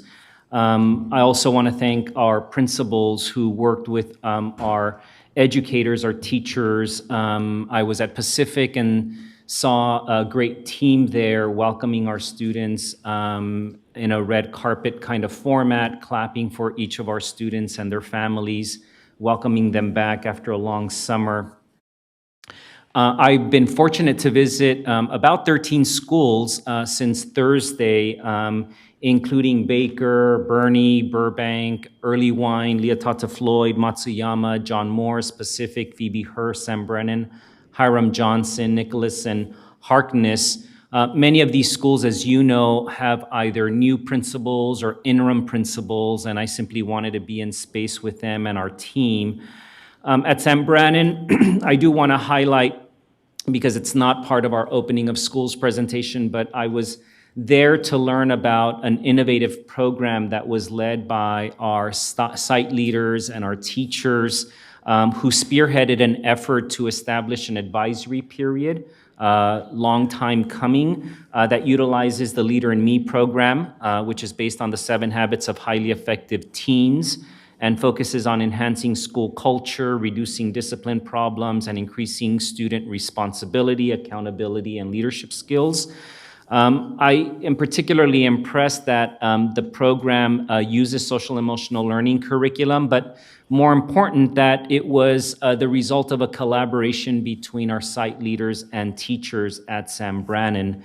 And as a data-centered leader, I especially appreciated that teachers and site leaders established performance metrics for this innovative pilot program. And I'm just excited to describe that as an example of the kind of work that I will be actively monitoring throughout the year. Someone mentioned the importance of monitoring student progress. Certainly we're committed, I'm committed as your superintendent to ensure that that's done through multi-metric variables, including student assessments. And so we have communicated to our partners that we intend to move forward with that. I also want to just encourage every one of our parents and guardians to sign up for the online portal of Infinite Campus. It is the site in which our parents, I as a parent as well, have signed up, where we're able to access everything from grades to test scores, attendance, classroom assignments, and other information that I think is critical for we as parents to monitor for our children's academic and social emotional well-being. And finally, I do also want to recognize our staff, our board for their commitment, the city of Sacramento for what I think will prove to be an amazing opportunity for our youth, and I think we will see it in better results in chronic absenteeism rates reduction, for example, which is the SAC-RT, and the fact that our students will no longer have to pay when they're writing SAC-RT. We will be hosting a launch event at McClatchy High School on October 1st to kick off the SAC-RT free ride program. And I think it's just another example of the kind of partnerships that will result in better student outcomes. And I'm excited that will be moving forward. So with that, I will yield back to you, President Ryan. Thank you, Superintendent Aguilar. Item 9.4, the President's Report. I do want to just thank all of the incredibly dedicated and hardworking staff that made our first day of school such a success. My 2 children came home from their first week of school and said it was the best start to the school year ever, a testament to the incredible community of support that they have and the 2 amazing teachers who are doing everything in their power to make sure that their confidence and academic achievement reach their full potential. I did want to share a statement tonight because I think it's so important as we continue to look at how we build the kind of Sacramento City Unified School District that parents, families, and students will be proud to be a part of today and for years to come. For so many individuals like myself, public education has been a pathway out of poverty and achieving the American dream. However, educating our children is not simply about individual student achievement. It's about growing the next generation of leaders, workers, and educators who will serve an increasingly complex society. But in today, the nation, it's bombarded with divisive rhetoric. In many ways, it feels as if our future is on the line. As school districts across the state grapple with deficit spending and underfunding of public education, it becomes effectively a zero-sum game, with stakeholders fighting over scraps rather than working together to build great schools.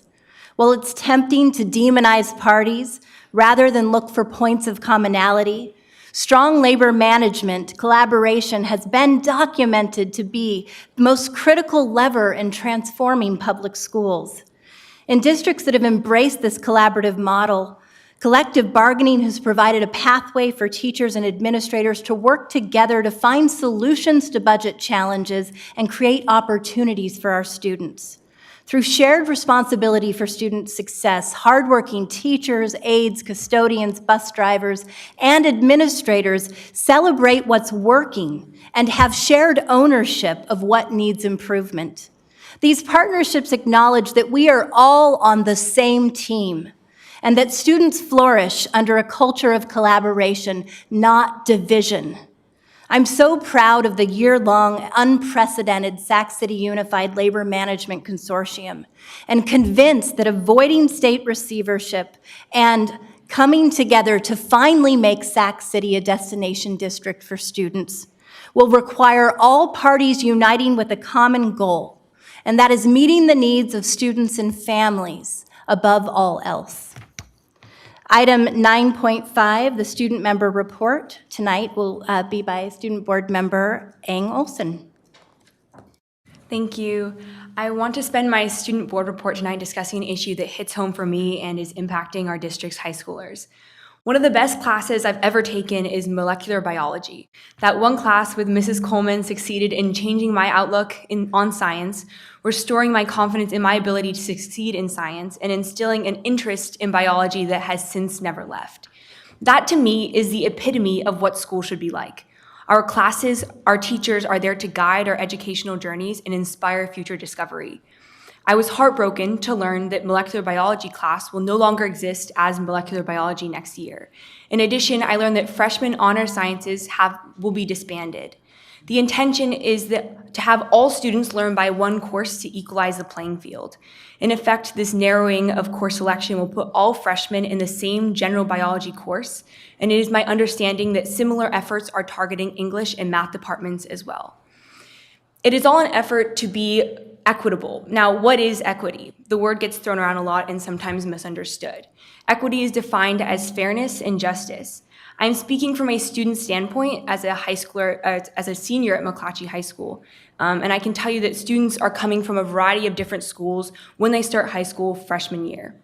Our student body, like any school student body or any population for that matter, consists of individuals of all levels. Yet our district is narrowing our classes to one.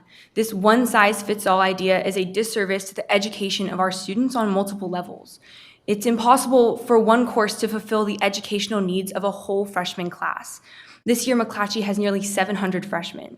There's absolutely no way that one general biology course or Math 1 or English 1 can properly serve 700 freshman students. This is why the understanding of what equity means is so important. I think that in an effort to somehow equalize the playing field, we have committed to serving only one sector of our student population, the median. Equity is not cramming these students into one bracket. Tell me how this is just or fair. We're dropping the ball on the education for students who enter high school at above or below that middle level. This is a recipe for worse graduation rates for students who may not be able to reach that median bar of biology or math or English upon starting freshman year. And all those students that may enter high school with knowledge above that average science level will be bored taking these courses. We need advanced biology and a variety of courses that properly serve our wonderfully diverse body of students. This one-size-fits-all approach is turning into a one-size-fits-no-one. As I mentioned, this is my senior year in high school. I've pretty much taken all my classes. I'm en route to graduation, and a significant portion of my classes are off campus. This fight is not for my sake. I'm saying this not only because I have a brother who's a high school freshman in the district this year, but I care about what happens to the students who come after me. McClatchy High School has given me so much, and I want to ensure that other students get that same value from the school. With the continuation of the current district action, I foresee lower standard of academic achievement and potentially decreasing interest for families considering sending their children to an SUSD high school. It is for that reason that I urge the district to please reapproach this issue with open eyes in the interest of serving all students, giving attention to all levels, as well as listening to students and teachers who are the ones living your policy changes day to day. Thank you. Thank you very much, Student Member Engelson. Item number 9.6, information sharing by board members. Do we have any board member comments? Member Morowski. Thank you. I wanted to update the board and anyone who missed our Fiscal Transparency and Accountability Committee meeting last week, just to talk about the two items we discussed. We talked about student-centered budgeting principles. We did not adopt principles, but we put them out there for discussion, and I just checked the website. I don't see them up there yet, but staff is going to make sure they're posted on the website, so you can check that out, and we look forward to further conversation on adopting student-centered budget principles. We also had a wonderful presentation from our new Chief Academic Officer and Vincent Harris on how the new SIPSA process will really look at data and be very accountable to how the dollars are being used. So I just wanted to share those items with the board. And one more thing, I wanted to bring to your attention a program called YMCA Youth in Government. And I want to work with the rest of the board members and all of our high schools to try to encourage more of our Sac City Unified students to participate in the program this year. I was able to go and talk to the students who participated last year, and I noticed a concentration of students from kind of all the way around outside of our district, from the south, from Roseville and El Dorado Hills. So, you know, Sacramento being the capital city, I really want to encourage a lot more Sac City Unified High Schools students to get involved in this program. It's a wonderful program. We have a model legislature and court as part of the Sacramento program. So if anyone is curious, you can look at it at calymca.org. And again, I hope we can work together to establish some info sessions so we can get more of our high school students participating this year. Thank you. Thank you, Board Member Morowski. Board Member Wu. First Vice President Wu. Thank you. So I'm just announcing on behalf of Assemblymember Cooper, he's going to be working with the San Francisco 49ers to host a free football camp next Saturday, September 14th at Luther Burbank High School. It's going to be at 10 a.m. and it is for students between ages 7 to 14. I have an opportunity to learn, interact with 49ers, the alumni, and learn football skills and drills, and to get 49er tees. Anyway, 49er fans will be here at Luther Burbank on Saturday the 14th for students 7 to 14. Thank you, Board Member Wu. It looks like that's all of our board member sharing. Item 10.0, Board Workshop Strategic Plan and Other Initiatives. Item 10.1, the opening of the school year. This evening will be presented by Vincent Harris.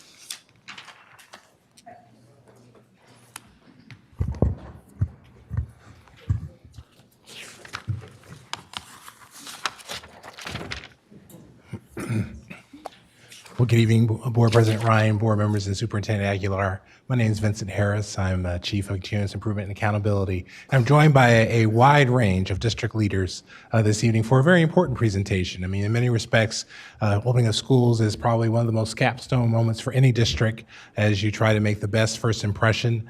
And actually, the goal of this presentation this evening is to give you a sense of the through line of work that's taking place. With intent, we've talked about this presentation orienting around this notion of creating conditions for accelerated student achievement, and that's really what the work has been over the summer. You know, tying back to the conversation that the board has had and our community members have had, really it's owning this problem of practice, recognizing that every decision we make as it relates to our budget needs to be about instruction, needs to be about creating conditions for student success. And so while you'll see various components of the district tonight presented relatively briefly, but hopefully succinctly, in the context of things we're doing to create conditions for success for all of our students, and all does mean all in the presentation this evening. With that, I'll turn it over to our Chief Operations Officer, Kathy Allen. Thank you. Good evening. So very quickly, just highlights on some of the facilities projects that we undertook over the year and finished up a lot of these during the summer. We had West Campus, we have a new science wing that's open.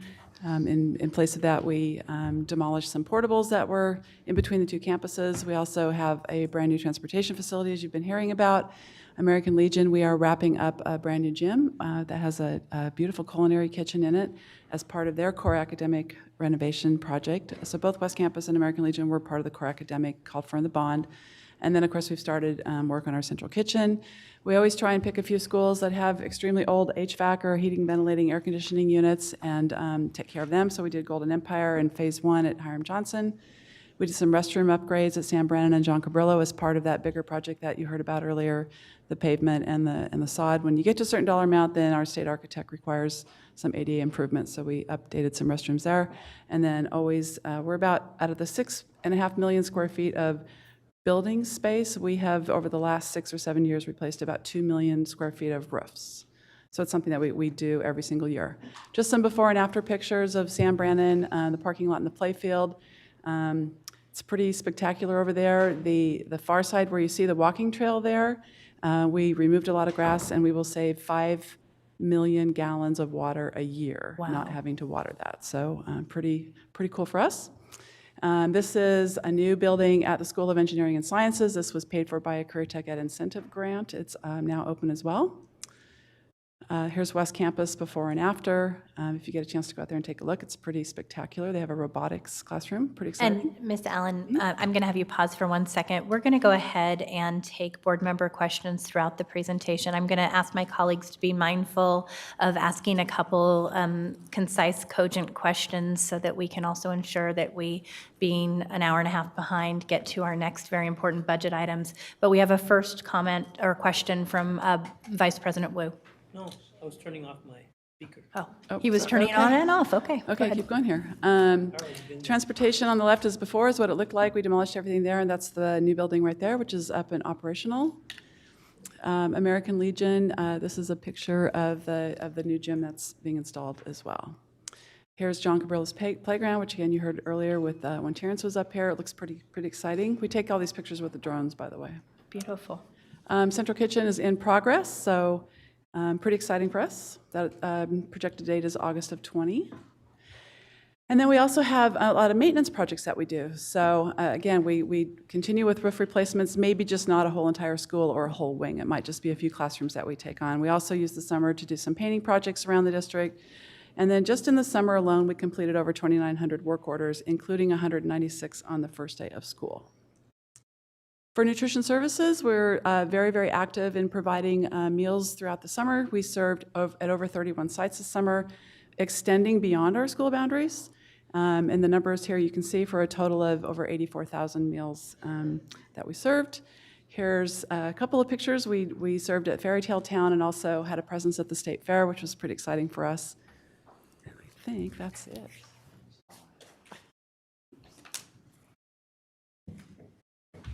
Good evening.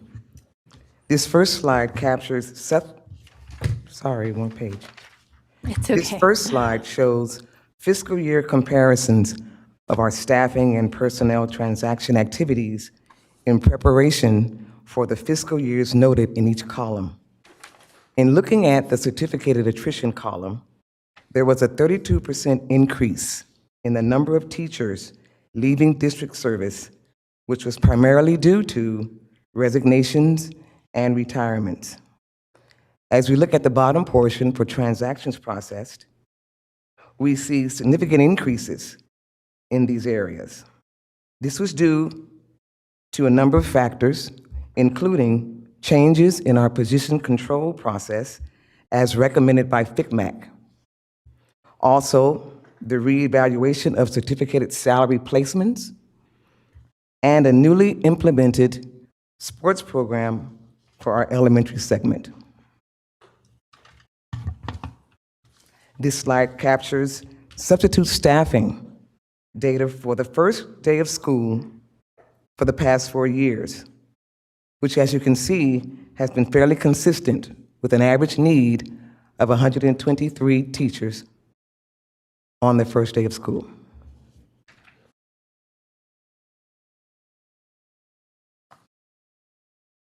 In HR, we are in constant motion in the opening and closing of school years.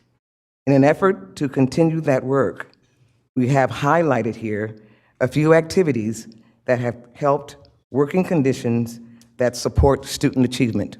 We have a question from Board Member Garcia. Hi, I'm sorry you went too fast for me. So the previous slide on the subs and the numbers through from year to year, they are relatively consistent. I'm just wondering, because they are relatively consistent, sort of, what are the reasons why we need subs every year north of 100 or so? I mean, do we have? We don't have data on that. I don't have data on why. It's just been a consistent figure. Teachers calling in and not coming into work. Okay, so. Yeah, I think there are a number of reasons that we know based on just what's in the SubFinder system. As Roxanne says, there are categories that teachers can note for an absence, an illness, a personal necessity, of course. We know that first day of school also has some substitutes in positions where we've not yet staffed the position. We know that there are substitutes in positions, some of which are our laid off teachers that have priority to come back. And we know that there are some substitutes on the first day of school that sites get to have some additional help, some additional support, kind of roving subs. So a number of reasons. Okay, so I was just looking to get an understanding of extra support. Teachers just, if something comes up, they have to get a sub, and also for vacant positions or unfilled positions. So that's helpful to know. And I think just moving forward, it would be helpful to have that information, how it breaks down, so that we can just have a greater understanding of the reasons behind the numbers. So, thank you. We can share what's reported in the subsystem. Thank you. Please go ahead. Okay. And our last slide. Our department continues to grow. We've identified a need to focus on improved data and communication. By working with our IT department and our Office of Continuous Improvement, we look forward to developing a data system that tracks information to enhance the efficiency of our overall system.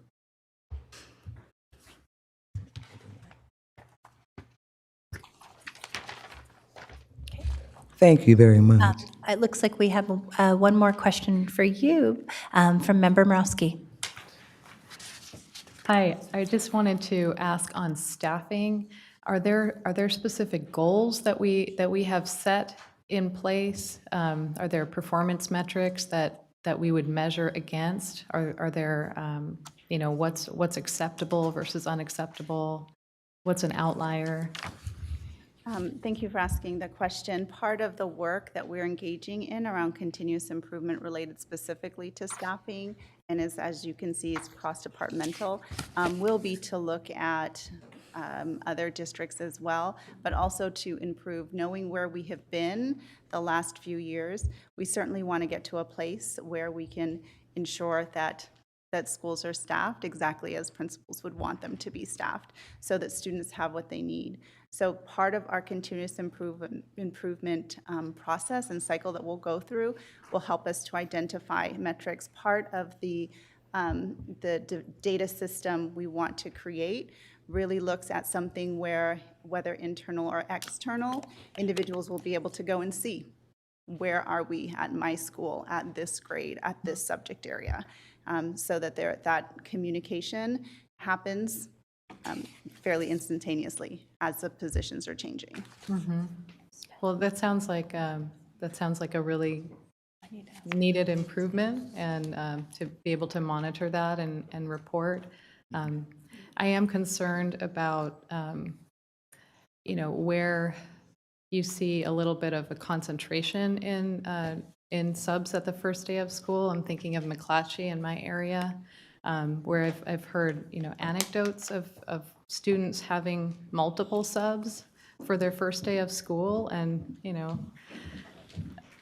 I know we look at data overall and everything's sort of statistical, but for those individual students, they're fully experiencing the absence of a qualified teacher ready to teach on day one. So I think we need to pay attention to those operational issues, and I'm glad we're going to focus more attention on tracking and establishing performance metrics for that. And I would ask that we be regularly briefed on how that's going over the next few months.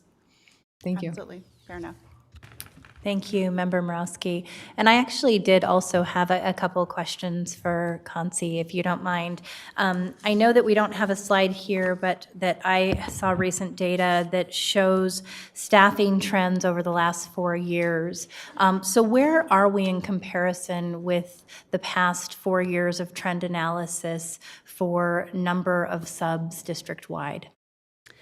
And I think there was this right here in terms of substitutes for the first day of school, based on what's in the system, noting that we are 123 versus 120, 117, 132, so not far off. Perfect. From what it has been, and we're not by any means saying that this is where we want to be.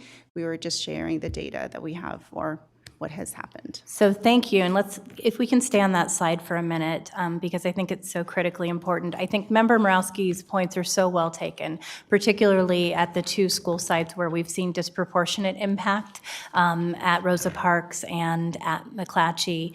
I definitely want to ask if you can walk us through, for those of us who aren't staffing experts, how both one-stop staffing and the delayed surplus process impacted impacted our ability to fill vacancies? So the one-stop process that takes place, which is an opportunity for school sites, once they've received their budget allocations, to meet with their school site councils and determine their need for the following year, takes place in January and February. Took place in January and February. Based on that information and on staffing to the contract, as you all know, layoffs took place in March and final layoff notices for certificated in May.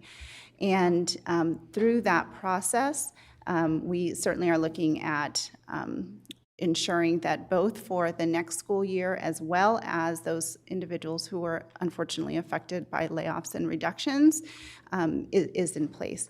So when that happens, we then need to engage in a surplus process. And generally we have a surplus process almost every year anyways. There are shifts and changes that happen based on the one-stop, and sometimes there are individuals who just voluntarily want to go to a different site, so they engage in self-surplus. Surplus took place this year at the end of June 28th.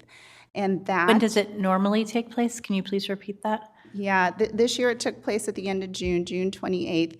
The contract indicates that it takes place at the end of April, but given that we were in layoffs, we were anticipating having it take place at the end of May. And how does that compare to other districts? All districts go through some sort of a surplus process. Sometimes the timelines are different. They might have different lengths and periods of time in which for it to take place. But a surplus process allows the current employees to come in and have some options and selections if their position doesn't exist for next year, or if they'd like a change. So that has to take place first, so that those individuals who are already employed, who will be employed for the next year, have an opportunity to identify an assignment. After that takes place, then we know what the vacancies are. We know what needs to be posted, and in this case, not just posted, first offered to laid-off employees, who we of course want to bring back if at all possible, and we have been engaging in that, offering those positions to laid-off employees, and if not, then posting the positions. So the delay definitely impacted. We started later than we would have, about 4 weeks or so. So those are things that play into, or that did this last year, into getting us to the first day of school. Okay, and I think we have a couple other questions from Board Member Morowski and Board Member Minnick. Oh, okay. Board Member Minnick. Okay, thanks. So I just want to clarify a couple things. One, as we're looking at this slide, the fact that we started the surplus process a month late, or a month later than planned, the fact that our amount of substitutes on the first day is about the same as it's been in previous years, I think is a testament as to how hard you were all working to make sure this happened on time, so I appreciate that. It's still way bigger a number than it should be. We shouldn't have that many kids with substitutes on the first day, but the fact that it didn't deviate from the norm, even though we started so much, kind of far behind, especially when other districts have, are starting their process so much earlier anyway, just because their calendar year is different than ours. But I'd like to maybe you or the superintendent to explain. You talked about how it was going to be, it would have been 2 months earlier, and then we had kind of the process of the budget stuff and the layoffs and whatever. But can you give us some sort of give everyone kind of some clarity as to what dropped us back another 4 weeks from being able to implement the surplusing process when it was so important for those teachers to know where they were going to be stationed the following year? It seems like that would have been a high priority. Can you explain why that was 4 weeks behind? Yes, part of the reason we want to do it when school is taking place, and as I said in the contract, it says by April 30th unless something is agreed to. And given that we were in layoffs, in fact, layoff hearings happened through the month of April into that last week. And so we had identified the end of May for that to take place. And because it's easier to get a hold of teachers in terms of being able to offer the positions and know, as opposed to when you get into summer, it's more difficult, right? Individuals have plans and they're doing things, as they should, rightly so. And so that causes a little bit of delay because we have to ensure that we're reaching out before we move on. We're reaching out and getting responses before we move on to engage in that rehire process to be able to then know what it is that we need to work towards filling. And again, this year it didn't take place until end of June. Ms. McCarn, I think what Member Minnick is asking too is if you could be more specific in terms of there's language in the contract about when it needs to take place. This year, we were going through hearings, and we anticipated that it would take place, I think you said by May. The end of May. And it didn't take place by the end of May. Can you describe that process? Yes, it didn't take place at the end of May, which was when we had identified with our labor partner when it would take place. There were some concerns with that. Ultimately, they did not agree that it would take place then. So we did go ahead trying to address those concerns that came up and questions that came up, and ultimately we moved forward and implemented it at the end of June. Just the continued delay of that process, then that process, we needed that to happen, so then we could then look at the rehires that we could go out to based on the vacancies known, and then work to fill them. And so then just to clarify so that we're all understanding, we're talking about certificated positions, correct? And that that there was a inability to come to an agreement on meeting with the leadership of Sacramento City Teachers Association to be able to start that process. Is that correct? And it's written into their collective bargaining agreement that they have to be part of that process. And so for a month, we got pushed behind when we should have been assigning people to for their future staffing positions. Is that correct? Yes, we were about 4 weeks behind. I just wanted to make sure that everyone is clear that it wasn't, it didn't end up that extra 4 weeks behind because of any issue on part of our staff here.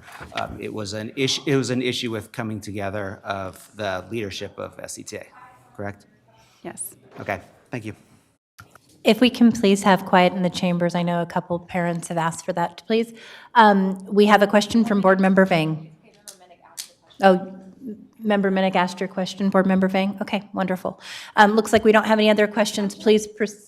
Sorry, just one more question. Can you constantly explain, before our job gets posted, it has to go through surplus and then goes to the list of employees that were laid off, right? And so we have to go through that process before a position can be posted, is that correct? Yes, so a couple of things. It definitely needs to be offered to laid off teachers who have the appropriate credential based on seniority to see if that's a position that they want in terms of rehire. We have an obligation to do that for the next, up to 39 months. And then the position can be posted. If there are new positions that come through this system, there are a number of other steps that have to happen for a new position. For example, once a requisition is submitted for that new position based on the site determining a need, it then goes through cabinet to have an approval. It then goes through a pretty comprehensive co-developed process pretty comprehensive co-developed process where, because of where we're at, all positions are looked at to ensure that the fiscal impact of those positions would be. And so we partner with SCOE in that. And in going through the entire process, once it comes back and all of that is approved through budget, then we're able to look to see if we have somebody who could fill that position from a laid off teacher, or if we need to post. So 2 paths, one for new positions, those additional steps, as opposed to filling a vacancy. That's the process that we go through. Thank you, Ms. McCarn. And I think That is all the questions we have from board members. We're going to go ahead and continue through the presentation. And, you know, I just want to thank everyone. I know that this is a lot of information that we're trying to get for the start of schools. And at the end of the day, I mean, each and every one of these components to the healthy start of a school year should be about how do we meet the needs of our students. And I appreciate that while we're having to have difficult conversations about staffing and budget tonight, ultimately it has to be through that lens. Thank you. Good evening, everyone. So summer is one of the busiest times for the business office. Not only are we closing out the final year's financials, but we're working in anticipation of the start of school. And we've provided some statistics tonight on what we do in anticipation of the start of school, in addition to what Consi referenced with the approval of positions. The business office worked since May.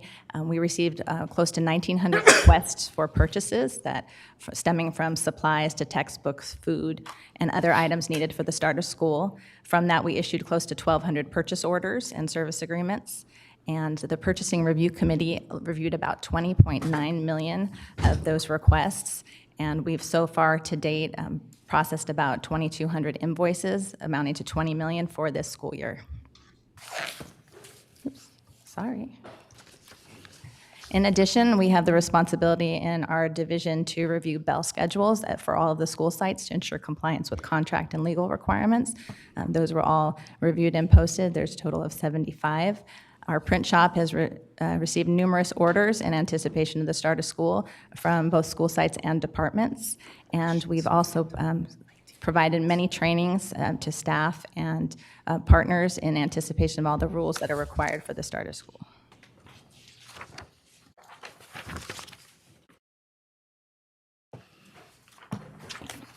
Good evening. What you're viewing is the Enrollment Center slide. When we start in May, our fall registration starts, and all the way through August, which is our busiest month. Excuse me. As you can see, we had 10,820 total parent contacts. Those contacts were with parents for any particular reason when they come into the Enrollment Center. And of those contacts, we had 3,875 students that we either enrolled or transferred. What you're looking at now is just some pictures of our staff working with parents, our parents in the Enrollment Center filling out paperwork, the required paperwork. I want to first thank the IT department, Elliot and Rhonda Rohde. They incorporated a program 2 years ago that allows us to give our parents numbers when they come in, so that it keeps the calm when parents know exactly where they are in line and when they should be called. And the IT department makes sure that that keeps up. The IT department makes sure that that is running on a daily basis.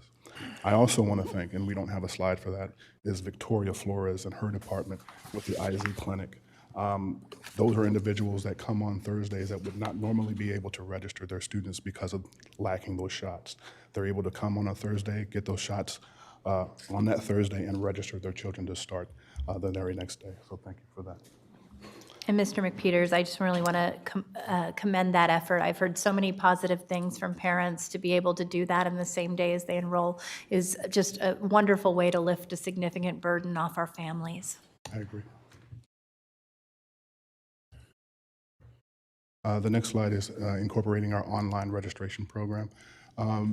It's OLR for short. It's where parents can register online from home or actually come to a kiosk in our Enrollment Center and enroll. We had 910 new families enroll this year for that particular program. And partnering also with our Matriculation and Orientation Center. They administered 565 LPAC assessments and also 670 bilingual students and 21 documents over 121 pages. And so I want to give kudos to that department as well. Thank you. And Mr. McPeters, before you leave, I think we have one question from Board Member Garcia.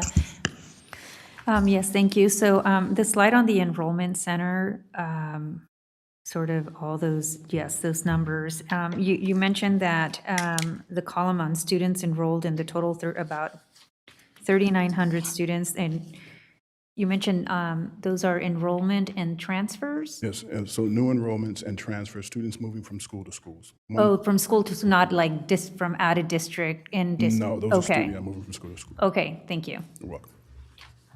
And Mr. McPeters, before you step away, I just want to thank you. I realized that you recently lost your father after a battle with cancer, and that you came to us very quickly to continue this work and support our students and family through the enrollment process and the beginning of the school year. Thank you so much for doing that at a very difficult time in your life. And I'm sorry for your loss. Good evening. So Student Support and Health Services has been really busy starting the school year. So these are just a few highlights. Through our Tobacco Use and Education Prevention Grant, you might know it as the TUPE grant, our FYS staff continued their long-standing partnership with youth development in the expanded learning summer programs. They provided education to over 500 students this summer at 14 school sites, really focusing on the dangers of tobacco, nicotine, and vaping, which we see in the media is a real concerning public health issue for our students. And then as Ken so lovingly, gave us a nice shout out, our immunization clinic opened 7 days before school and the first 2 days of school. We were able to provide 382 students with 913 immunizations, the most we've ever done. So we're super proud of that team that you see their picture up there. And we intentionally leverage our community partners. So you see in this picture, these are LVN students from our Charles A. Jones Adult Education School getting their practicum hours by serving our students. It's such a win-win. We've got Sacramento covered, providing health insurance enrollment and navigation. And while our families wait for that shot, we've got Center for Oral Health giving oral screenings and some education to our parents and our families. So we're really hopeful that our students, have a healthy start to their school year. Thank you. Board Member Minnick? Just real quick, just to underscore that point that we're using the nursing students. Essentially what we're talking about is our students, our adult students are providing service to our K-12 students. And that, I think, is definitely worth recognizing. This is not just an outside provider or another school or whatever. Like, these are our students providing support to other students. So that's really cool. So I love that you're leveraging that. Thank you. They're such an amazing program, and they serve in our IZ clinic all year long. They were over there tonight. They're open every Thursday, and it's a real win-win. Very cool. Thank you so much, Ms. Flores. Good evening. I'm here to give you an update on the enrollment in the child development programs. This slide shows our preschool options that we offer and the number of enrollment slots that are available and our current enrollment percentage. As of Tuesday, we were 83% enrolled. Of course, we are enrolling students daily and are on track to be fully enrolled by the end of the month. Our school age programs are at 80% of capacity, and we are also continuing to enroll those students as well. And then additionally, I did want to share that we have enlisted the help of the social emotional learning department to help support staff as we go through the challenges and all of the changes that have happened in the department. And so we're very grateful for that support. Thank you. Member Mrowski? Hi, thank you, Ms. Bonini. And just a quick comment on the school-age children's center. Just from personal experience, my two sons attend the Leonardo da Vinci Children's Center, and just recognizing all of the work that went into maintaining that program this past year. I've heard from folks that the costs are quite a bit higher than in past years, and so there is some grumbling about that, and I just wanted to recognize that that was probably a compromise that was sort of struck, and in terms of how we could maintain that program without a general fund contribution. And I just wanted to recognize the work that your staff did to try to maintain that program, because that was based on community feedback and a lot of input from all of the folks who were surveyed and everything. So, although it may not be ideal for families, I think that we got to the place that we could get to with it. So I just wanted to kind of recognize that, and I hope, as there's a new fee structure in place and maybe some new policies, I hope that you're open to just reviewing and open to any changes or tweaks that need to be made in order to really optimize that program for our families. Absolutely, absolutely. Thank you. Thank you. Thank you for your comments, Member Morowski. Do we have one from Member Garcia? Yes, thank you. So on the school age children's center slide, and then that one, you have the number of students who are registered, but I'm wondering how many slots are available. One of the things that I hear is the lack of availability of on-site after-school care for our kids. So I just need to sort of get an understanding of what is the capacity, what's enrollment, and what is still available. So it depends on which center we're talking about. So Leonardo da Vinci and Martin Luther King are just about at capacity. We are full at Martin Luther King. We have about 10 slots. No, we only have 5 slots available at Leonardo da Vinci. Judah is at capacity. Matsuyama is where we have space. So we probably have room for another 20 kids at Matsuyama. We find that traditionally that center is actually the last one to fill. So it's still parents working out what their need is going to be, and then they come to us once they finally know what that need is going to be. Okay, thank you. And before you step away, I want to thank you also for working with us to find a solution to be able to retain highly certificated staff that are very experienced and have training that is far beyond some of the after-school programs that we would have if we contracted in other fashions. So it is a bit more expensive with the model to break even, but I appreciate your efforts to do that. Thank you.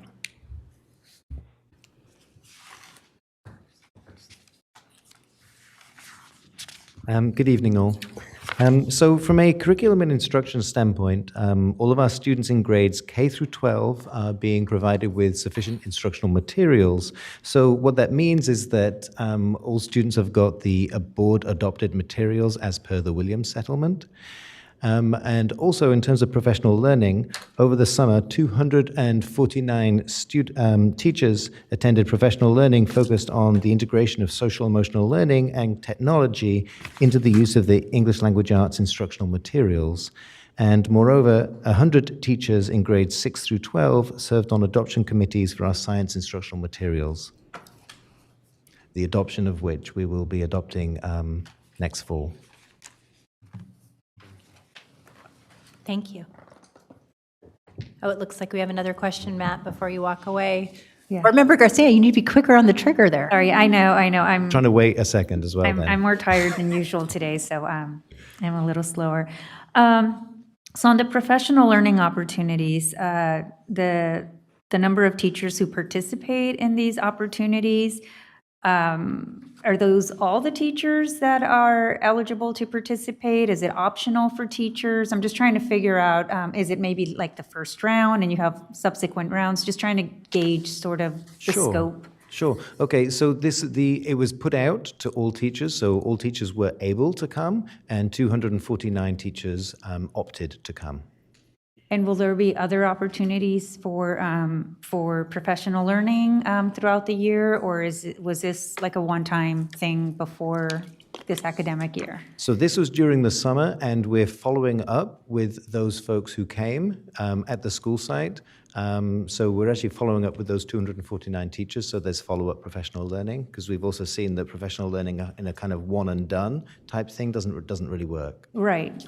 That's, sort of, there is additional opportunities for the 249 teachers, but I'm wondering if there are other opportunities for the ones who did not participate for whatever reason. In terms of funding, we don't actually have the funding to continue to kind of put forward all of the different professional learning opportunities which we would like to. So we're somewhat limited. Okay. And just my last question, wondering if the teachers were from, like, if they were concentrated from certain schools or areas throughout the district, or were they pretty spread out in terms of which school sites they were? I don't have the data of that with me right now. Okay, thank you. Okay, thanks.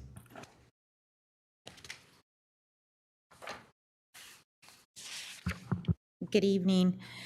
So I'll provide a very brief master scheduling update. So before the beginning of the school year, it's very important for us to reconcile any coursework that took place over the summer. As you know, we didn't have an ELSP program this year, but sites still opted to host summer school. So as a result of that, we had 680 courses completed during summer school, and we saw that we had an increase of about 10% of the students who took a course starting the academic year back on track for graduation, and about a 4% increase of those students who started the year on track for A through G.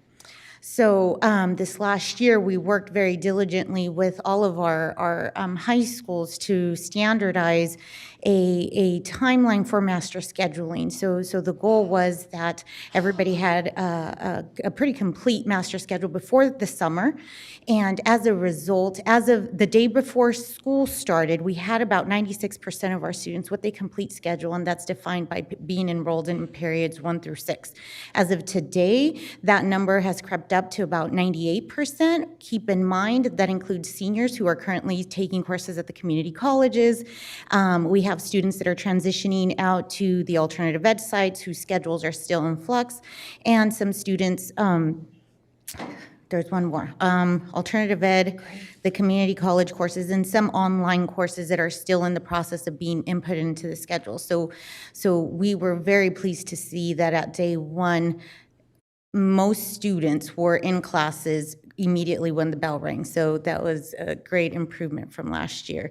And this year will be our baseline, so we'll see where we are next year. We've now built the infrastructure to be able to monitor that. Christina, can I ask one question about your data point?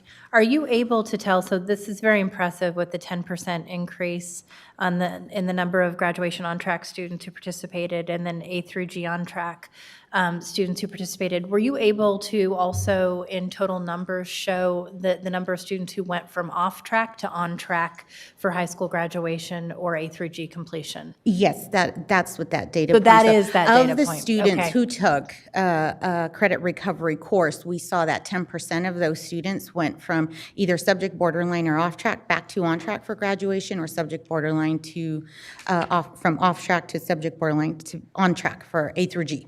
So it's much smaller. Keep in mind, last year we had about like 3,000. Because of the LSP. Course completions, but even with the limited number of students taking credit recovery courses, we still saw some improvements. So that's encouraging, but it's also troubling to know we Yes. went from 3,000 students having an Absolutely. opportunity to go from off track to on track to only Absolutely. a smaller number of 680. Okay, thank you.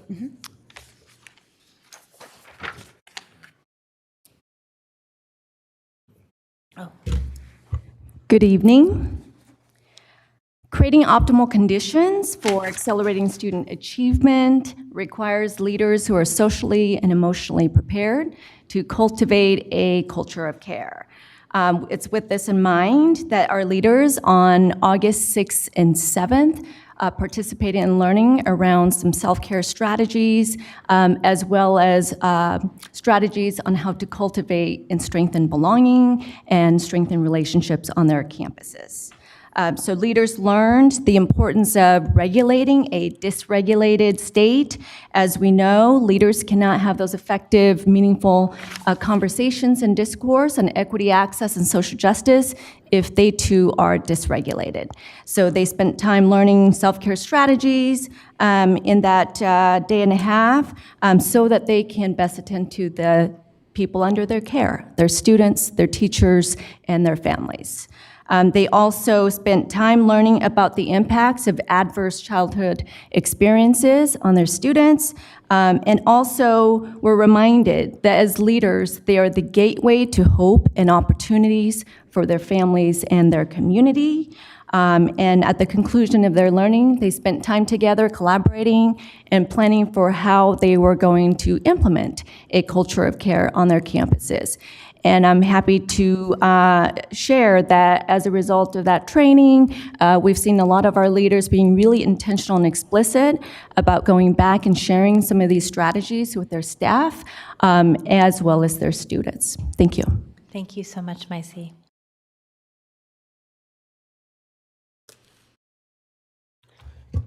Good evening.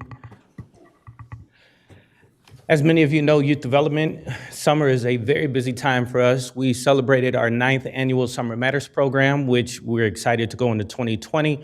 For our 10-year anniversary, we were at 16 summer sites, which we also had Freedom Schools, as well as Dr. Mahone with Visions 2000.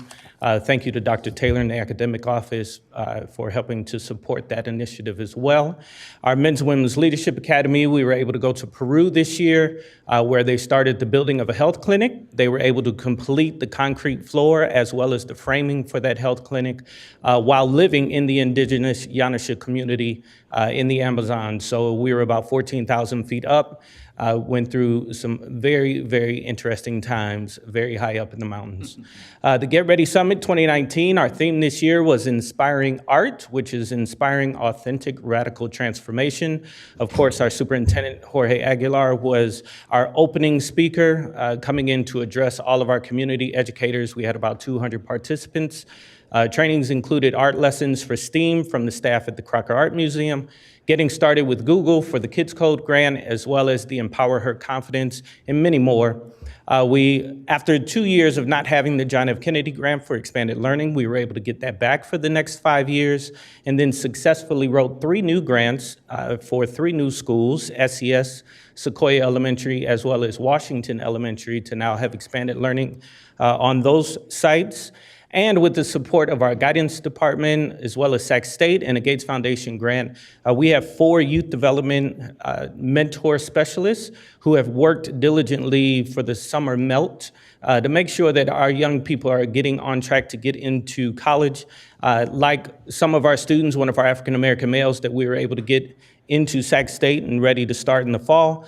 With those 4 mentors, they have made over 2,000 phone calls since June working on getting young people into school. So it's been an amazing summer, and we're excited for the school year. Thank you so much, Marcus. Olga? Good evening.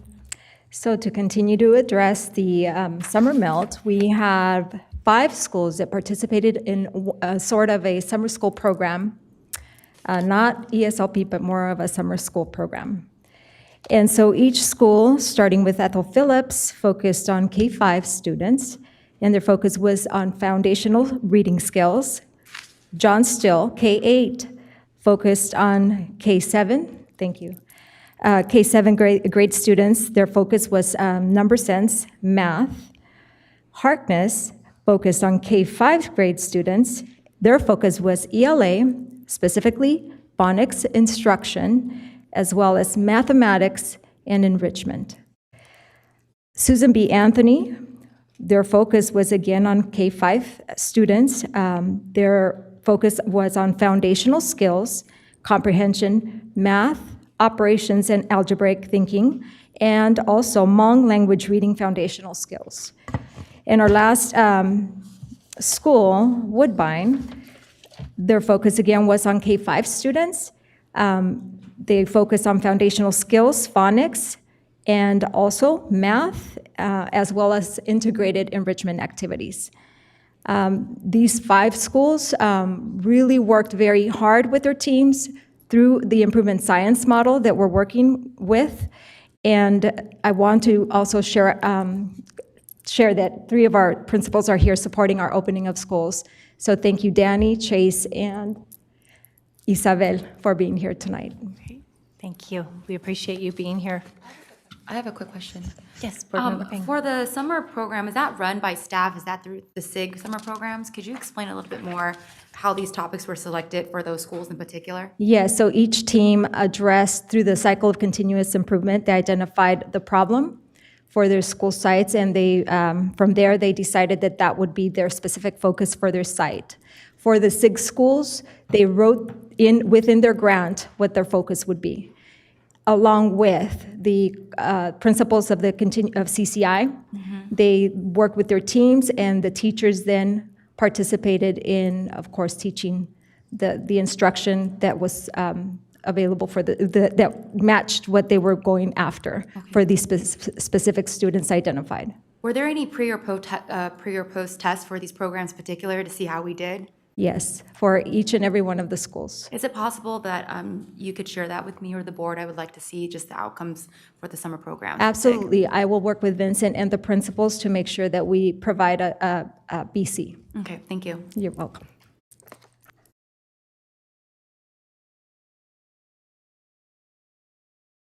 And good evening again. This summer, Abraham Lincoln was able to run a summer program with funding from the city of Rancho Cordova, which we were very grateful for. We got the go-ahead for this in late May, and it was implemented on a very tight timeline, which did impact our ability to recruit both students and teachers. Nevertheless, Abraham Lincoln served a total of 39 students in grades K through 2.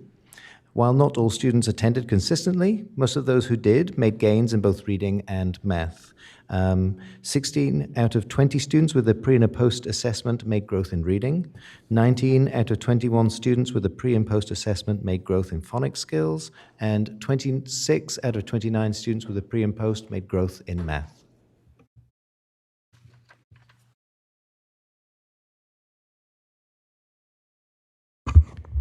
And with that, we'll conclude the presentation, but again, we'll echo Board President Ryan's points. The relevancy of this presentation was all about creating the conditions for success for our students and accelerating student achievement throughout the school year. And with that, thank you for your attention. Thank you very much. We appreciate the efforts of the entire team.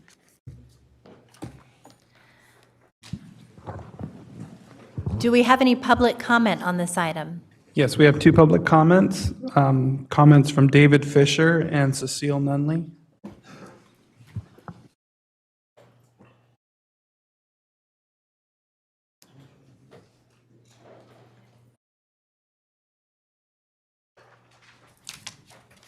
Started? Okay. Yes, go ahead.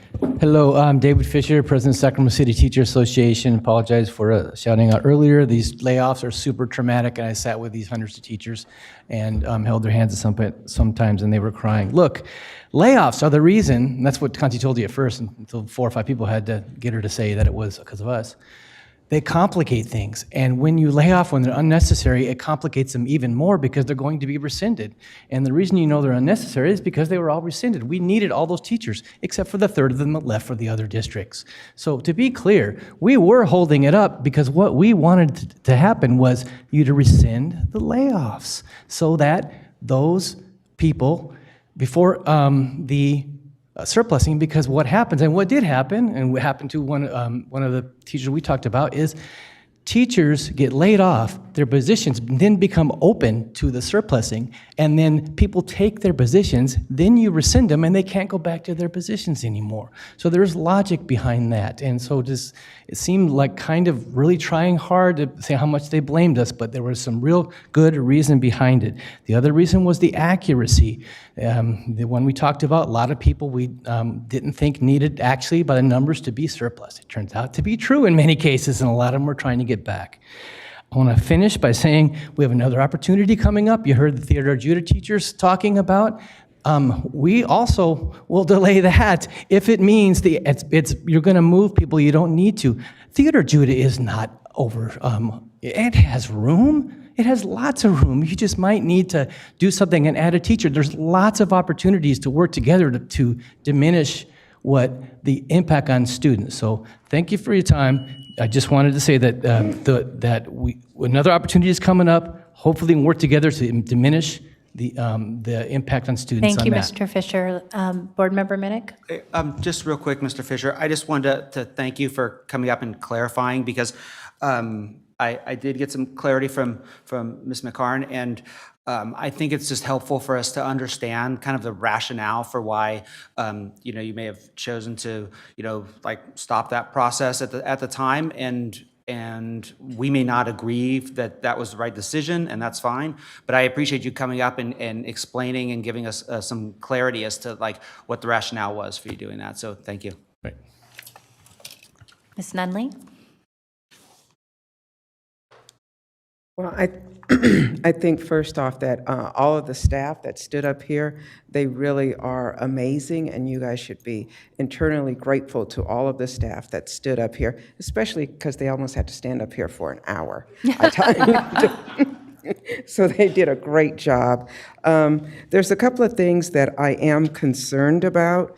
However, one of the things, I believe it was on the slide talking about professional learning opportunities, and they offered, but it was only 249 teachers that took advantage of it. I'm a little concerned, given that the district has over 2,000 teachers, but yet only 249 avail themselves of this whole professional learning. And that seems to be something that happens quite often. The other thing that was a little troubling, given that we've talked about this, I think, at the PELP, and we had those issues coming up with regards to focusing on student achievement. And we talked about that, and we talked about the report card for the board. And it seems that most of the questions, or a lot of the questions for a time, started delving into the transactions. How does this process work? How does that process work? What this, what that?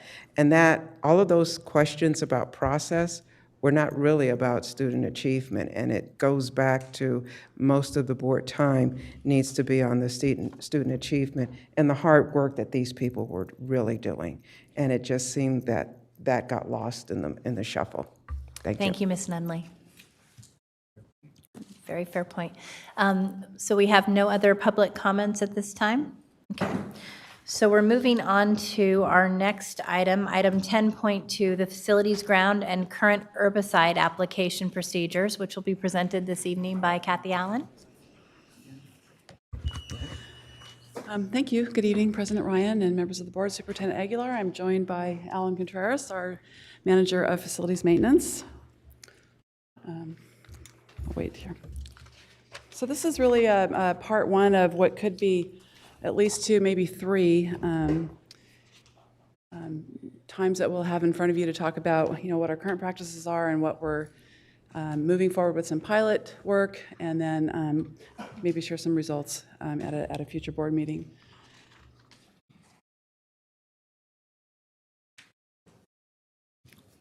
Okay.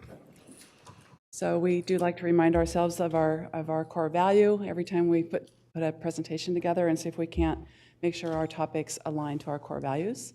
Tonight's presentation, we're going to talk about just a big high picture look on facts and figures, what we currently do in our labor department staffing, and we do call our grounds department our labor department.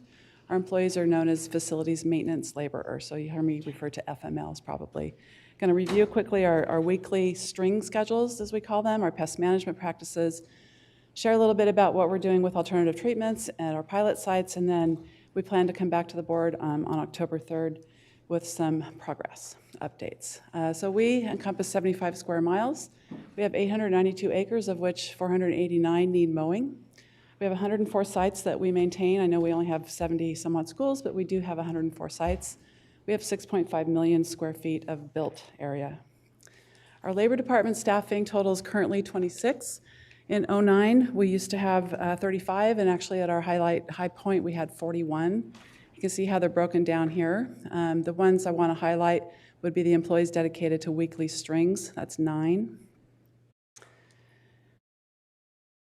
So this is a picture of our weekly string schedule for those 9 people. I know it's a lot of material up here, so we took a snapshot of a couple of strings. So on Monday, and Alan's going to correct me if I get this wrong, our FML1 goes to, in this case, 4 schools and spends the entire day on a Monday, doing mowing, weeding, eating, and blowing.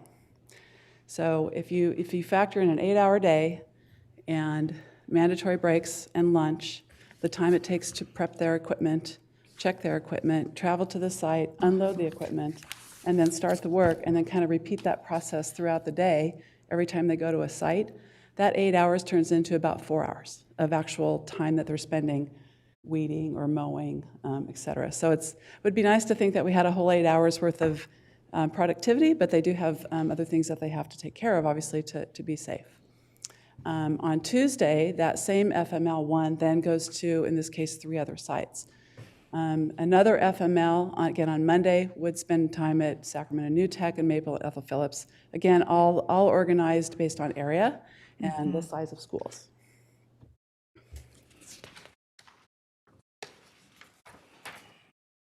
This kind of goes into that a little bit more. So that Monday, again, is mowing, edging, weeding, and blowing. The second Monday, that person comes back to that same school, does some pruning of shrubs and landscaping. The third Monday, they come back and they work on trees. The fourth Monday, they spray fence lines with herbicides, and then as time permits, on an average of about once every couple of months, they do spray blacktops and backstops, and then also overgrown fence lines. So we also have a crew that goes out on our big mowers. We have 4 what we call gang mowers, no spares right now. They cost about $120,000 a piece, so we're constantly, I know, duct taping them together. Yeah, it's a big investment. So same concept here. We have 4 mowers on Monday. Mower number 1 goes to those 4 schools. You can see the acreage that they're required to mow. Same process, right? We have to unload trucks every night because things get stolen. We have a lot of vandalism, even behind locked fences and gates, so most everything has to be put away. So it's not just show up at 6 in the morning, jump in your truck and go. You got to load up everything. We have a heavy crew, again, more facility maintenance laborers. These guys all day long run around and pick up piles of leaves or tree branches that we've trimmed during the week. They also run to the dump 3 to 4 times a day, not only with that kind of stuff, but we clean up transient camps that pop up all night long around the district. We also pick up and move all the furniture that we are assisting principals and other sites with, and then we will also work with other departments if they've got a project going on where we need to provide the type of equipment needed to make that job a little bit easier. We will also, that crew also patches blacktops, so they don't do whole-scale blacktop replacement, but they will go and patch a hole if one is brought to our attention. They are also the ones that get on top of buildings and clean gutters and rooftops, et cetera. We have 2 pest control specialists. We're required to follow the Healthy Schools Act, which is outlined in the California Department of Pesticide Regulations. Very strict protocols for spraying, for noticing. We have mandated posting requirements. We have to have an integrated pest management program. We have to have a person identified that runs that program. They also take care of wildlife, mostly trapping. We have skunks, we have rats, we have raccoons, bigger animals that we need to actually trap and remove. And again, they're responsible for 104 sites. So what we're doing as a result of some of the concerns that we've heard, and the kids who did such a great job at Pacific and want to talk about the possibility of exploring some other options besides spraying herbicides, is to identify a couple of different treatments and different sites. So I did do an inquiry of districts up and down the state that belong to a listserv for facilities and maintenance, asking, if you're not spraying Roundup, and Roundup has a chemical called glyphosate, which seems to be the one that everybody's really concerned about. And there's basically 3 products that contain glyphosate, but we do use Roundup. If you're not spraying Roundup, what are you spraying? How effective is it? Have you had to go back and spray more often? And if you did, were you able to justify more staff, et cetera? And if you're not spraying at all, then what are you doing? And I heard everything from we're doing nothing to I got to rent goats to clean up the hillside. So somewhere in between those 2 extremes is maybe a couple of options that we're going to try. So the first one, we're going to just do weed eating only at Matsuyama. But again, remember, this happens once a month. So without spraying, what we want to see is what do those weeds look like if we don't have the opportunity to spray. Sutterville, we're going to use, half the campus will be the regular spraying with Roundup, and then the other half will be weed eating only, but again, once a month. At Susan B., we're going to try a vinegar mix. You may have heard this. There's a lot of school districts that are trying to come up with some kind of a percentage of vinegar and some other products that may or may not, kill weeds. We're not hearing super great success with it, but we thought we'd at least try it. This is the one right here that we're really excited about. There's been a couple of districts in California and others around the nation who have purchased basically power washers, pressure washers, but they are superheated water. And so the theory being, of course, that the superheated water will kill the weeds. So we actually have a demo tomorrow morning. The company is out of Fresno, so they're driving a rig up, and we're going to try it, see what happens. And Roseville City School District just bought one about a month ago, so I'm kind of hoping to call Justin up there and say, could you come down and spend like a half a day and and let us try it. So we're pretty excited about this because not only does it have the possibility of taking care of the weeds, it's great at removing graffiti. We watched a demo where they sprayed off picnic tables, and it could be used to more easily get rid of gum on sidewalks, which has always been kind of a problem. So it has multiple purposes, multiple uses. And then at Skills Center, we're just going to go ahead and keep doing what we do with Roundup. So our next steps, we're going to come back at the October board meeting, give you some idea of some of the progress and success that we've had, what's worked, what hasn't worked. Also continue to reach out to my counterparts up and down the state, looking at best practices. Hopefully somebody else has come up with something new that's worked. Again, we want to report our progress on our pilot sites. And then at the same time, I do want to do an analysis of the staffing levels that would be needed for each treatment. So if using a steam machine doesn't require any more frequent application of anything, well, then staffing needs might be no different than they are today. If we stop doing everything altogether and after 1 week the weeds are a foot high in the asphalt in the playground, then maybe that means we need to go back to that school more often, weed eat more often, and what does that do to staffing? Do we need more staffing? Do we now not do some of these other services that we currently do? So we want to have an opportunity to kind of analyze that and see what it would look like in the long term. The other thing to keep in mind is that we're nearing the end of weed season right now, so it's not a super great time to be doing a before and after. Obviously peak weed season is going to be springtime, so we anticipate coming back to you in October with an update and then back again in spring to really give a good clear picture of what this looks like. So that's, I think there we go. So we're going to take public comments and then board member comments. Do we have any public comments on this item? No public comments. Okay, thank you, Ms. Allen. So I know that this is an area that I've had concern on for a long time, and I do have several questions. I mean, I think, the largest concern that I'm grappling with is this idea that essentially we are spraying a cancer-causing carcinogen, and that while there is a pilot process underway to look at alternatives, we know that glyphosate has, some grave ramifications, both for our students potentially, even with the safeguards in place, and for the workers that are out there spraying these chemicals at our school sites. So I do want to ask, because you brought up the Healthy School Act and compliance with the Healthy School Act, I want to first get an understanding of how many pounds of glyphosate we are actually spraying. I know this is a required reporting item as part of the Healthy Schools Act. So how many pounds are we spraying right now annually at our schools? And I'd also like to know, do you have a breakdown based on the reporting requirements of how many pounds are being sprayed on athletic facilities, playgrounds, and surrounding fields? We'll have to get that to you. Well, we just don't have that number by itself, but yeah, we can pull the reports and do some totals, yeah. So I'm also curious right now what our process is for approving alternative pesticides or herbicides. And with that, what the safeguards are that are being put in place, not just the noticing of families, and I know that that happens, and I know that the preference is that it happens on the weekend, or it almost always happens on the weekend when spraying occurs, but how are we protecting our maintenance workers that are out there spraying these known cancer-causing pesticides? Talk about what they wear, the PPE? Yeah.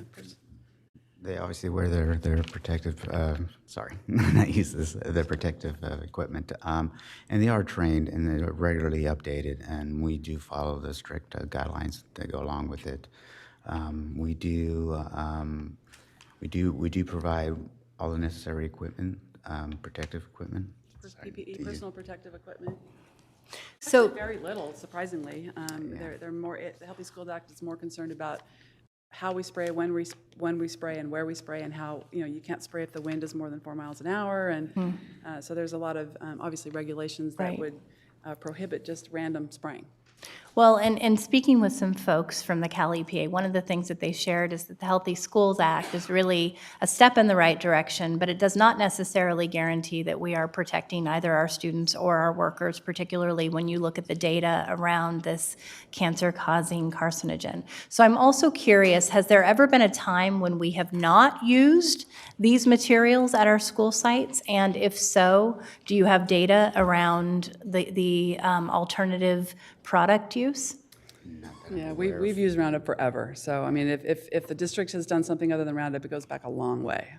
So I also wanted to ask you just about this pilot site proposal that you have. What would the timeline for piloting be? I mean, frankly, it's very concerning to me. I think you're lucky if you are at a school where we're piloting with vinegar mix or steam, but if you happen to be the skills center and glyphosate is being your pilot project, then you are potentially, once again, having harsh physical and health ramifications as a result of this pesticide. Well, I mean, I think it's important to show success and failures. If one of these pilot sites, the vinegar, for example, if it doesn't work, then we want to be able to say that we at least tried it, and it didn't work. We will continue to apply Roundup unless directed otherwise, as prescribed by the Healthy Schools Act and DPR. We've started. I mean, we can't get the weed machine unless we basically buy one, which is again another reason why we kind of want a good month so that we can have some before and after photos.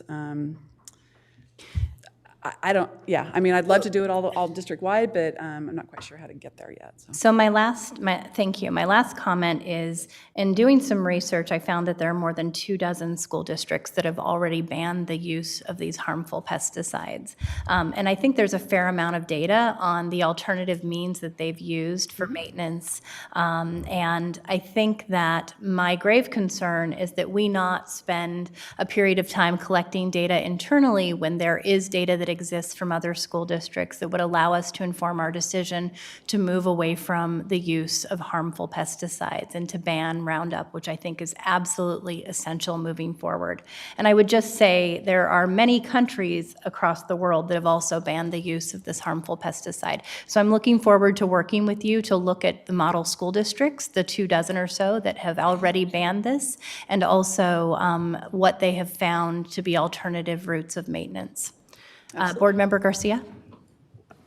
Yes, thank you. So I had similar questions to the ones you've asked, but I have a couple of other ones. So you've addressed the timeline issue in terms of the pilot, and then 2 additional ones. So glyphosate is the main ingredient in Roundup, right? It's the ingredient that everyone is concerned about, yeah. So if the goal is to explore alternative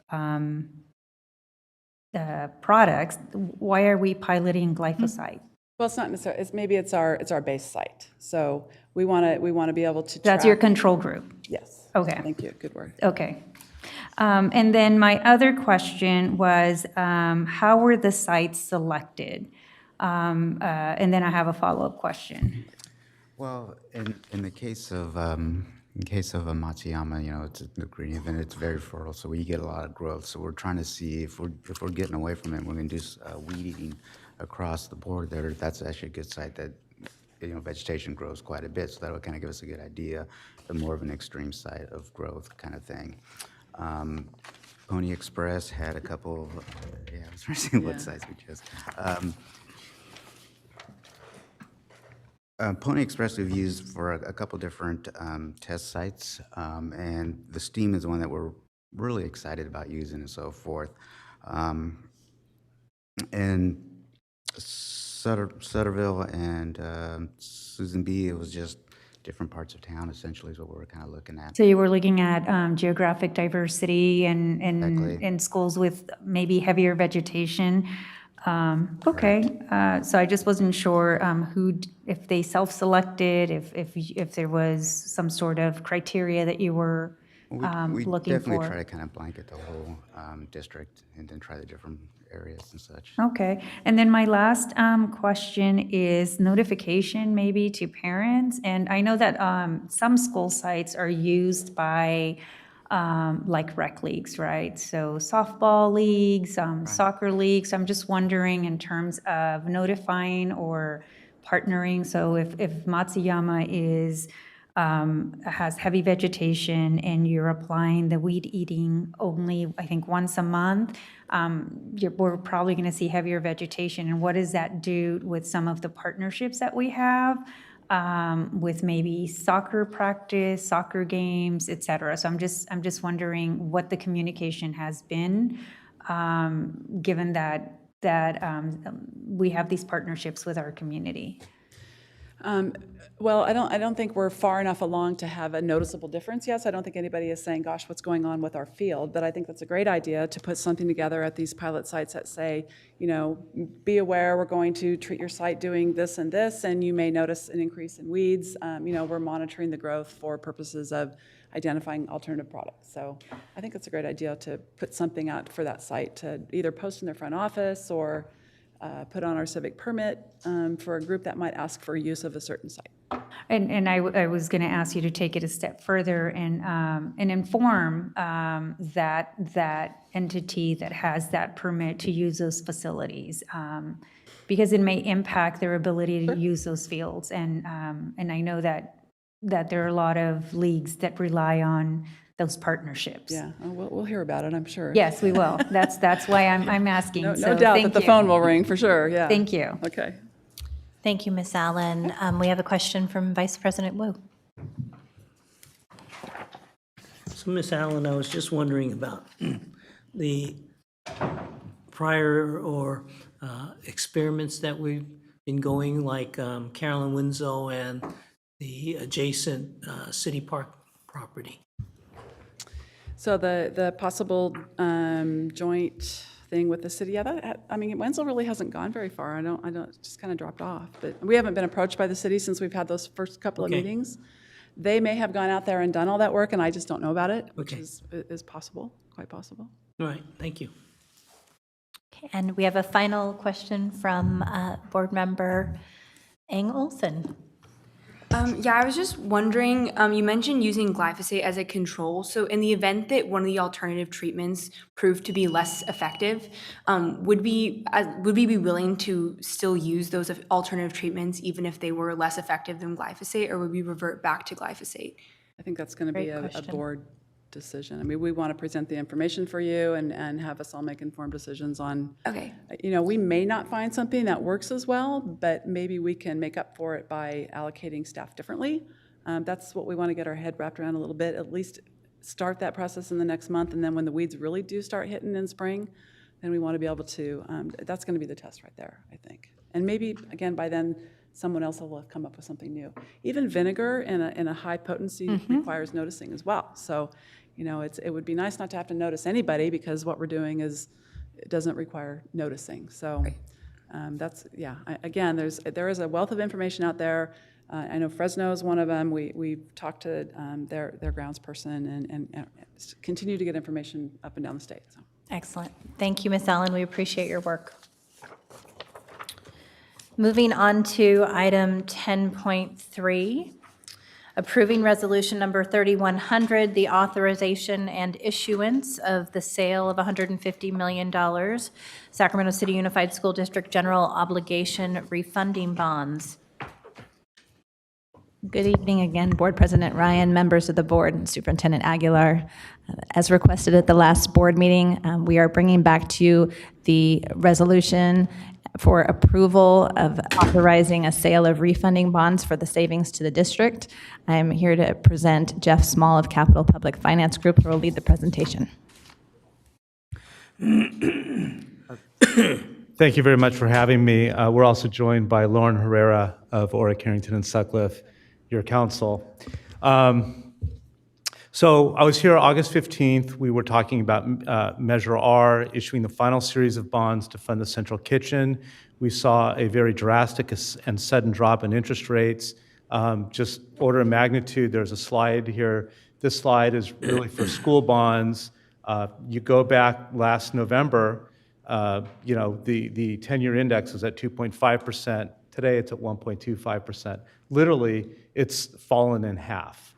and a half a point of that, thereabouts, has really occurred in the last month or so. We see the same thing in the Treasury market, and I'm sure you've seen all the news, with interest rates at low points. So that's why we're here in issuing your Measure R bonds. It's a heavy lift. There's a lot of disclosure. There's a lot of transparency that needs to happen with the capital markets. We need to get it right. So while we're getting it right, in the event that there's an ability to refinance existing debt for the purpose of saving taxpayers money, we would like to do that as long as we're saving the taxpayers what we call a net present value savings of at least 5%. So if you're refinancing $100 million in today's dollars, that would be like getting a check, giving it to your taxpayers for $5 million. So that's really what this is about. There's 4 different issues that the district has issued in the past that are candidates for refi. They're up here on the screen for you to look at. The savings, if we were to refinance all of those bonds based on current market rates today, that savings is approximately $8.5 million or 6.8% on a net present value basis. So that does exceed that 5% target threshold. A refinancing is simply replacing old debt, which is illustrated by the different colors in the bar, the 4 different issues, with new debt, which is essentially that blue background. You'll see that the old bars are higher than the blue area. That's actually savings. May not look like a lot because we're talking about literally tens of millions of dollars, but it is substantial savings. This slide shows you the breakdown of the 4 different issues, how the funds are being used. I will point out that the last one, the refunding of the 2015 GO refunding bonds, if we had one of the issues that is most likely not going to meet that 5%, it would be this one. Currently, it's at about 4.2%, so it's not quite there. The reason we're including it is because we've seen what's going on in the markets. Anything can happen. We didn't want to come to you for an approval of something and then, there was one more issue we could have refinanced. But just as far as, if we were to issue all the bonds, we're talking about close to $140 million, and there's some various costs of issuing the bonds. Costs of issuance are our fees. There are the fees for Orrick Harrington. There's the rating agency fees, and there's other fees on top of that. The underwriting discount goes to pay the investment bank to sell the bonds to investors who want to purchase bonds from the district.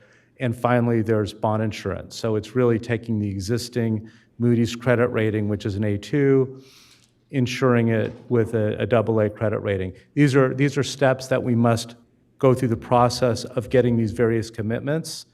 But if we can get those commitments and we can save 5% or more per series, we would like your approval to go ahead and do that.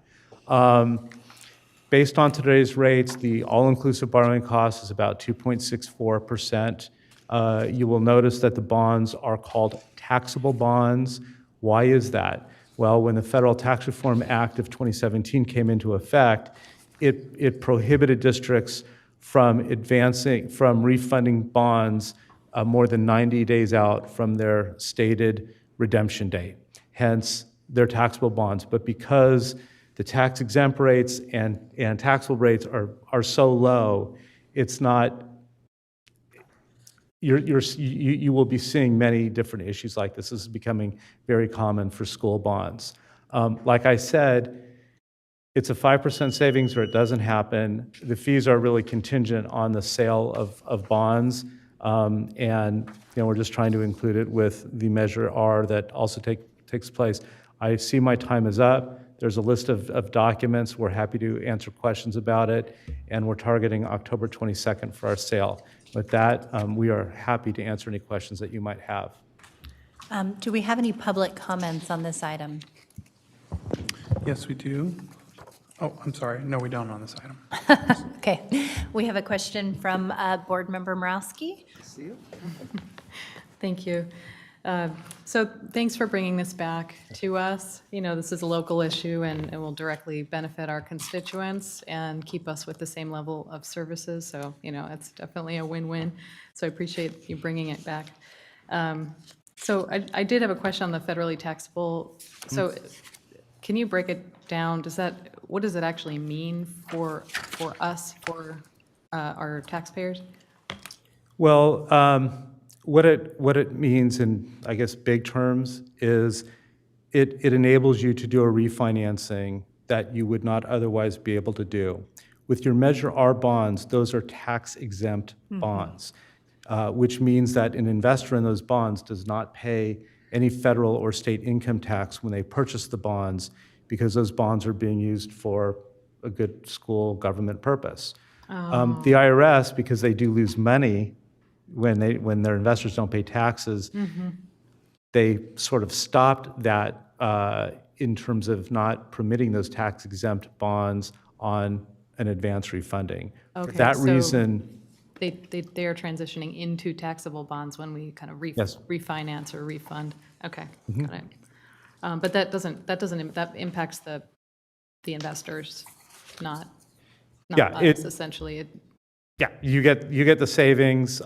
We would like the rate to be tax exempt because the rates are a little bit better on a tax exempt basis, but it's just not available in this scenario. So yeah, it does affect the investor ultimately. Okay, and then the term defeasance. Sure. Can you explain? I ran into that, and I just wanted to make sure I understand. Is that just basically paying it off? Yeah, the bond monies are put into an escrow account and are used to make principal and interest payments on that portion of the bonds that cannot be prepaid prior to maturity. But that's considered a legal defeasance, and so it's as if those bonds have gone away, and now we're just replacing it with a new issuance. Okay, and then lastly, I think this is a question for our district staff. It mentioned in the executive summary on this item that overall there's a financial long-term plan that would have us maybe reassess on a regular basis items like this, but I wasn't clear on the scope of what, it was just a quick sentence, so I'm not sure if you can explain further the scope of any financial plan. I'm happy to speak to it. Oh, okay. Oh, got it, okay. Yeah, so we're always monitoring your outstanding debt. And to the extent that debt needs to be refinanced or there's other ongoing obligations, such as working with staff and talking to the credit rating agencies, or working with your staff on filing ongoing disclosure about the bonds and about the district, or even updating the facilities financing plan in order so that there's funds available in the right amounts and at the right time to do the projects that are authorized by the voters. So, I mean, it probably more than the one sentence, but it'll give some color. Okay, it's just basically we're doing the regular monitoring of our debt and. Yes. Okay, all right, thank you. Thank you. Board Member Garcia? Yes, thank you. So a couple of questions. Even on slide 5, I think, just to be clear, even though the 2015 GEO, I guess, bond isn't yet out, doesn't quite meet that trigger, we're still authorizing it just in case between now and whenever you go out, it is at 5% or above. Correct. So, okay, so I just wanted to get clarification. If it's under 5, then it's a no-go. It's a no-go. Okay, and then we'll just keep monitoring to find out when it, I guess, becomes eligible again. Yeah, that is correct. There is a nuance, I suppose, and that is, let's say there are 1 or 2 or 3 years of that could be refinanced, but the rest of the loan could not be. Then we would work with staff and try to figure out, should we just wait on refinancing the whole issue at a future time, Or is there some substantial savings or some substantial reason to take a portion of that 2015 bond and refinance it with the other bonds? But we would not refinance, and I mean, 5% is really our target rate. Okay, and then just a couple of other quick questions. So you're projecting, I think, the net savings to the district at 8.5 million. Assuming you refinanced all of the bonds. Okay, so it's 8.5 or under? It's based on, so it's going to be based on current interest rates at the time of sale. We don't know, but when the number, so these are actual, this is a snapshot in time. These are, had you refinanced 2 weeks ago, this is what it would look like. If we issue fewer bonds, then that savings number will go down. I think that, let me guesstimate, right? Mm-hmm. Let's say the 2015 didn't happen, right? That will cut into your savings. I still think you're going to be, probably over 6.5 million in net present value savings. But So, okay. Yeah. And then my next question was, where do those savings go? they go directly To the taxpayers? The taxpayers what, receive Yeah. like a check or something? Like a refund? I mean, Yeah, how no, does it's this good, play 'cause- out? No, it's good because, you use the word refund. Well, does that, do I get a refund in the mail? It's just, refunding is a technical term. It's a refinancing. So Right. let's say the district had $1 million of payments in a given year, and the county would ordinarily collect taxes from all taxable property within the district in a proportionate amount of the value of the property to pay that $1 million. But if we were to save, 5%, let's say, on the savings, the county wouldn't be collecting $1 million, they'd be collecting $950,000, and then the taxpayers of the district would just be taxed based on the 950 instead of the million. Okay. So that's how the savings works. Got it. And then just my last question, any direct benefit to the district's sort of financial situation by doing this? None? I would say that the benefit is just really good stewardship of district funds and promises made to taxpayers. It's not an operational savings that can be allocated elsewhere. It's just going directly back to your tax base, your taxpayers. Okay, thank you. So thank you.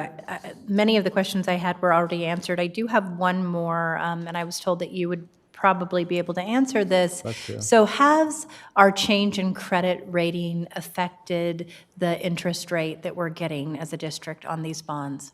Yes, your interest rate will be higher based on, the current state, the district's current budget. I really looked at that question with Measure R, in the basically $30.9 million of bonds. At that time, I was thinking, it's probably an additional $30,000 a year based on that new issuance. $30,000 a year. Yeah, or over 30 years, that's $900,000. So that, it's more than Not insignificant over the life of the No, it's bond. not Yeah. insignificant, and that's on $30 million. So,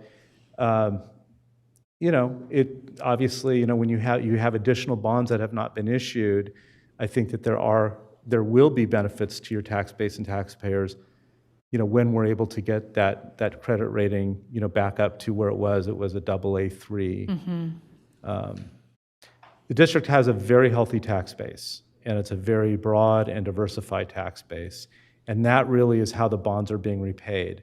So really what's important is that the story to investors is told fully, completely, accurately, with all transparency. And then the investors will come in at their buy rate, but the buy rate is based on underlying credit rating, and hopefully we get approved for bond insurance that will help bring down those costs. The $30,000 a year assumes that we will be able to clear that bond insurance hurdle. Wonderful, thank you. I Yes. appreciate the answer to my question. So this is an item for action.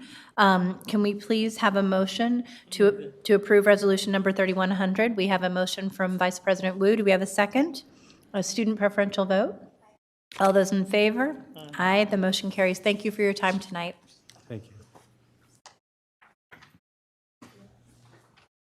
Item 10.4, approving the 2018-19 year-end financial report, unaudited actuals. Tonight presented by Amari Watkins and Jackie Canfield. Good evening, Superintendent Aguilar, President Ryan, members of the board and public, and all the good geeky people out here. People who've remained. Tonight, we are going to present the 2018-19 unaudited actuals report. So we're going a little bit back in time. Last time we were here before you, it was the 1920 proposed budget that you did adopt. So we'll look at the unaudited actuals. We'll do just a very brief multi-year review so you can kind of understand what does this mean. Also going to talk a little bit for some of these geeky people back here about the 2018-19 unaudited actuals compared to the 1920 budget, looking at the revenue differences, and then next steps. So the good news is that we ended up, thank you, Mari. I usually forget to do the clicking, so I appreciate her in more than one way, and I will make sure to give all the big thank yous at the end, and so you guys can stay tuned for all that because they deserve it. Anyway, so the 2018-19 general fund unrestricted ending balance grew by $7 million. As you can see down there at the bottom of the screen, $3 million was from an increase in revenue, a difference of less than 1% of 0.07, and then on the expenditures, contributions, and transfers out, it was lower expense costs of $4 million, again, a difference of just under 1%. On the revenue changes themselves, they were in two major categories. One is in the increase in state income. Lottery at the very end of the year got a higher per ADA amount, and so that is the majority of the money there, about $600,000. And then we also had some reimbursement for some of the California state tests. On the local income, we had a larger interest income than what had been estimated in the estimated actuals. Also, the service reimbursements, you may remember me talking about that. Those are funds that we receive for leases and rentals from mainly like our charter schools and for services that they provided, like custodial services and paying for their utility portion. Also, a little bit of increase in the interagency income, and then also other local income. What I want to point out on here before you hit the little enter button is you'll notice that I've marked asterisks next to the interest income and to the other local income. Because whenever you present the unaudited actuals, the next question that people are going to say is, well, how much of this savings is one time and how much of it is ongoing? So you'll see in here in the presentation, wherever I have an asterisk next to something, that is where there's a potential for either an increased savings or an increased cost that we're further exploring, and when we come back to you next time, they will be incorporated in the documents. On the expense side, in the memo we talked about, did you have a question on revenue? Okay, so I think we have a request. You're okay to wait till the end? Okay. Okay, we're going to let you go through the presentation, then we're going to do public comment and board member questions at the end. Okay, great. So on the expense changes here, in the board memo to you, They were presented in the same naming conventions here, but I thought I would try to categorize them a little bit better to make it a little bit more clear based upon some feedback when some questions were asked from Board Member Morowski and Board President Ryan. And one was in the memo I mentioned about there was savings in school sites and at the departments, but I didn't make it clear that it was non-personnel costs, so it was supplies, services, and capital outlay. It had nothing to do with salaries, for personnel. And then the other piece that I would put into the non-personnel savings too was the utilization of restricted funds that saved the unrestricted some money. And examples of those was being able to use the college readiness grant and then paying for restricted funds for some of the PSAT costs that had originally been planned in the unrestricted budget. Next, on the contribution category, the special education was, the only increase there was due to us recording the teacher salary restructure costs for 18-19 in the appropriate resource in special ed, and that was about $1 million. The adult ed and the child development, these are both areas that we'll need to do a better job on doing estimates for the board, and I'll definitely be talking with your new CBO, Rose, on suggestions on how we might be able to do a better job so that when we're coming to you with an estimate that it's a better estimate than what we had. But there were some unique things that also helped with some of this too. On the adult ed portion, that is an increased cost. I should say anywhere where you see an item in red, it was an expense that was greater to the district, a cost to the district as compared if it's black, it was a savings. So on the adult ed, we learned right at the end of the year that there was an issue with not receiving the revenue that they normally had received in the past from student tuition fees. And they also end up having some operational costs that were higher. So we're in talks with the adult ed personnel to ensure that we're not going to have the issue in 1920, or if we are, what is that magnitude going to be? On the child development, whenever we're closing for the end of the year, in every single aspect, we'll look at prior year, at the beginning of the year, any liabilities that were set up to make sure, are they still a liability, or is this something that can be written off? We also look to see if there are any restricted funds that can be used, and in this particular case, there was both on that one, so we were able to write off a payable that was out there, and we were also able to take advantage of some grant funds to cover some existing costs. And then also they had, in anticipation of the changes that were being made, did not hire folks, so there was a higher vacancy rate, so then that ended up equating to more savings in the child development fund. In the last category there is other type savings, and the first one there, the computer replacement and server. The district has a program where they allow schools to purchase computers now and pay back the district over a certain number of years. And so these funds were not utilized. They go down to the ending fund balance in 18-19. They're going to bring brought up for that opportunity in 1920. And also the server is a computer blade server. I don't know if I got that right, but it's network server, and it's around $250,000. It's going to make Escape and all those other programs run a lot faster. So we'll have good speed there. So that is funds that were planned to have gotten received by June 30th to buy that, but it's going to be here in the new year. So we're going to bring those funds back up into 1920s to pay for that server.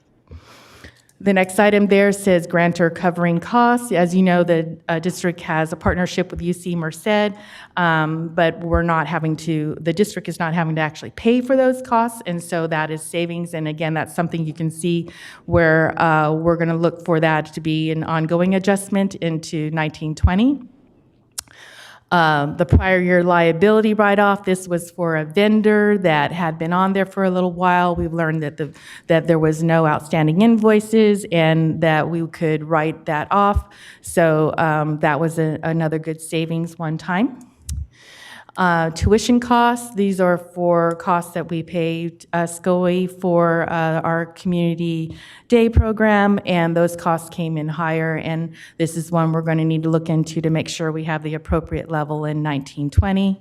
And lastly, personnel savings that we had around 800-some-thousand in savings overall was very minor compared to the whole personnel line, so that actually was a good estimate. And I did forget to talk about one in the non-personnel savings, that was indirect costs. When you don't spend all of your grants, the part you get to capture for indirect costs is lower. And so why that is shown as an increased cost to the district is because those actually offset unrestricted funds when we get that indirect cost revenue from the grants.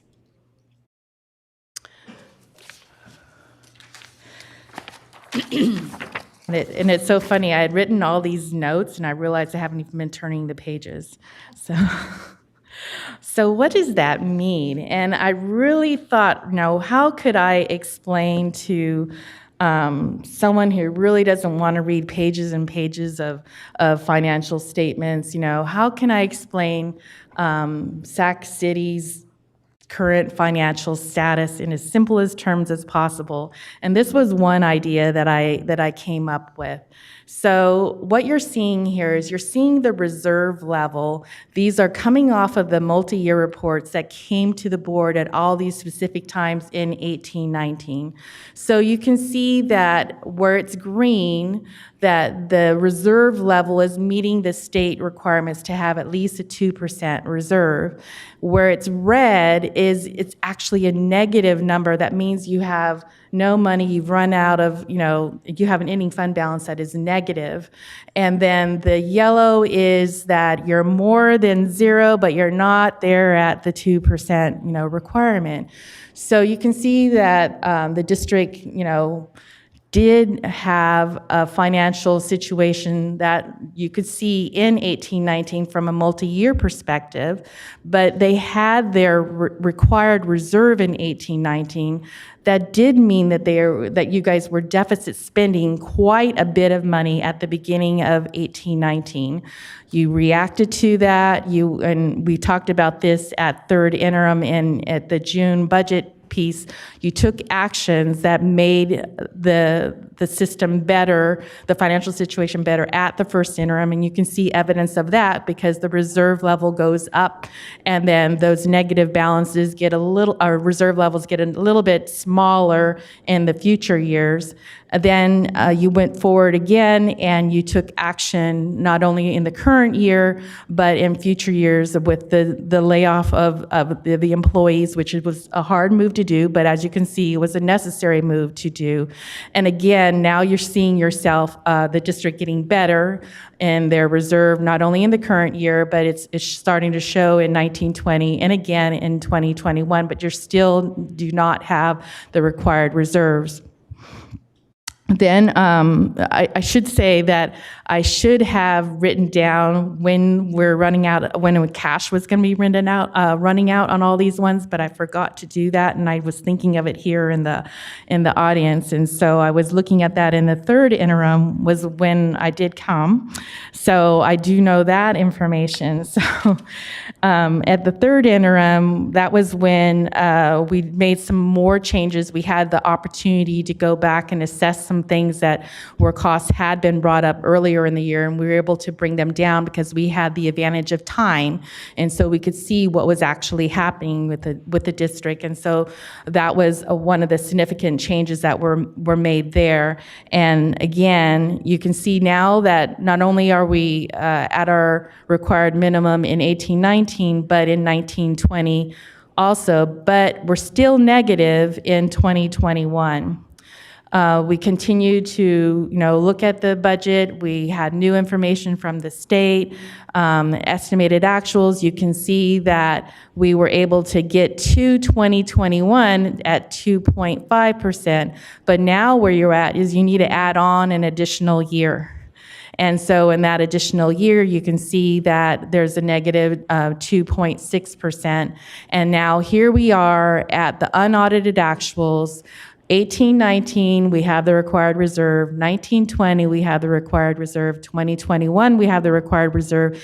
But now we're held to the standard of, in the future, having to look at the 2021, and we see the negative 1.7% there. I can say at the third interim, the projection was to run out of cash in October 2020, which I think was it about a whole year better than before? And then in the estimated actuals, it went out to October 2021. So you can see that the reserve level came up, but what does it mean from a multi-year perspective? So this is the official report that you saw in June that we submitted to the county. This does not have any reductions in it, or the plan, recommended plan that we had talked about. And so you can see down there that we had required the change in reserve level down there, the second to the bottom line there. We have 12.36 in 18-19, 12.35 million in 19-20, 21.05 in 2021, and 21-22, 29.56. If you go to the next slide here, what I've done is I've updated the unaudited actuals in that 18-19. So you can see by changing the revenues and the contributions and the expenses, what that ends up doing, it ends up getting a better ending fund balance, and you don't change, and the reserve level comes up, but you do not change the reserve level. Can you hit the next bar?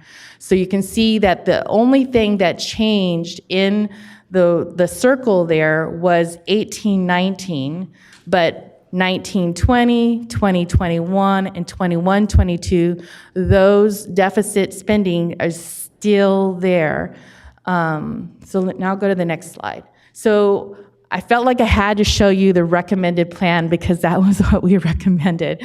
And we were recommending that the board work to get 26 million in ongoing reductions. And again, I'm going to bring you to that change down there at the one next to the bottom line of the 12.36, the 12.31, the 5.05, and the 3.56. So again, I did the same exercise. I put the new unaudited numbers in there. Yes, you can see that the ending fund balance goes up in all of the years. The reserve level goes up in all of the years, but we're not changing the deficit spending yet because these items were mostly are not going to be ongoing adjustments. We will look at those items that I marked in asterisk, but if you think of those those items itself, remember it was 7 million overall, and these are only parts of that 7 million. So we're not going to make a huge dent. We're still going to have a structural deficit that needs to be addressed. So now I'm going to move on to the geeky part. Some people like to look, and I don't knock these people because, I sort of am one of them. You like to look at numbers, and you like to look at numbers and compare things. And I got a question, and I realized, that is probably a good thing to explain to people, because when you look at the unaudited report there, you'll see the adopted budget, and you look at the revenue, and if you look at all the way over on the far right-hand side, you'll see some different percentages and that sort of thing. And you see, wow, there's less revenue in the 19-20 budget than there is in the 18-19 unaudited actuals. Why is that? Well, when the adopted budget is done or prepared, it doesn't have all the carryover for the grants and the entitlements from the 18-19 budget. The other piece that happened right when we were closing, about a week before we closing, we got notification from our auditors that we needed to record a much higher amount for the STRS on behalf.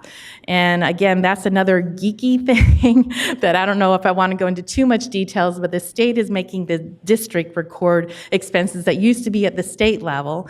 And so now that was 15 million higher than what we knew, just a few weeks ago.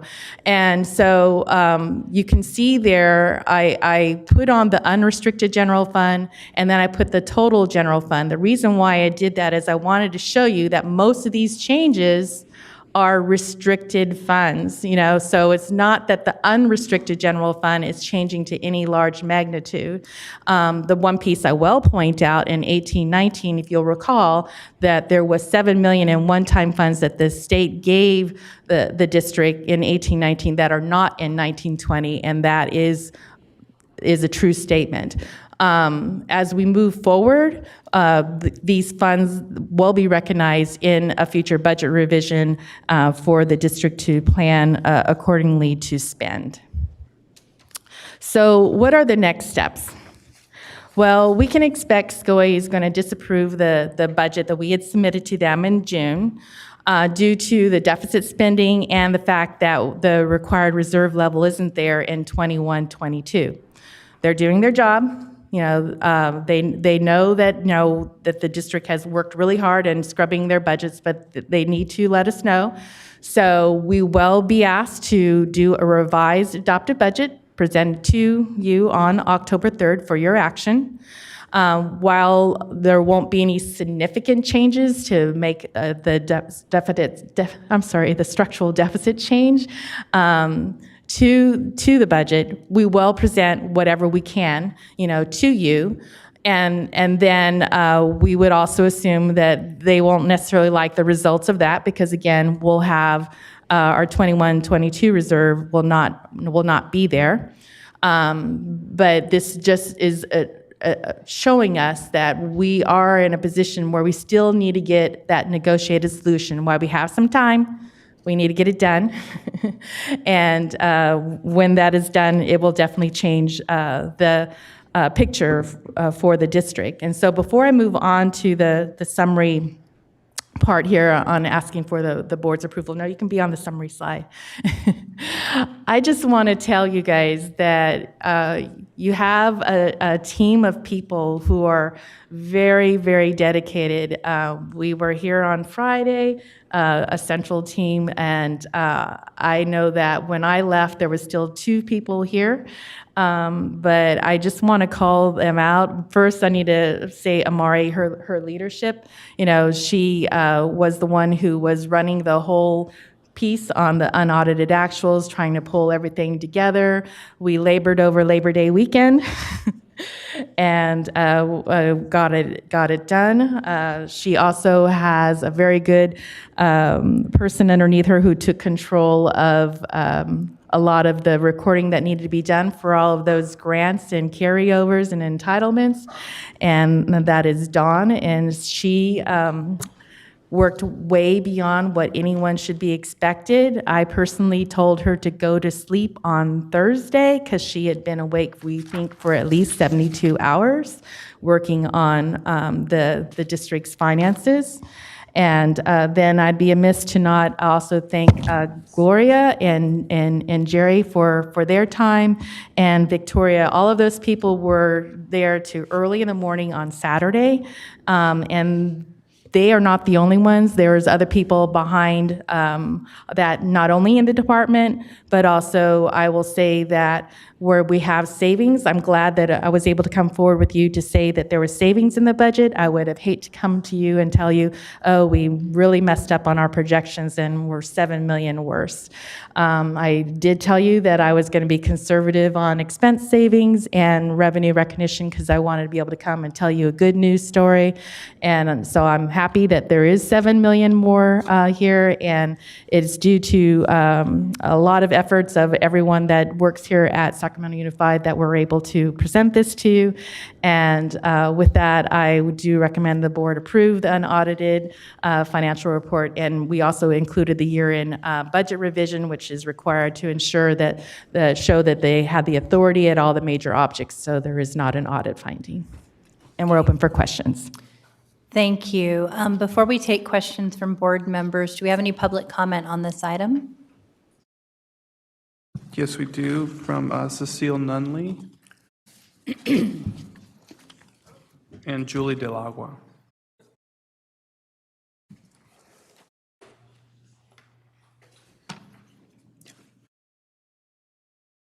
We apparently have one more comment card. Okay.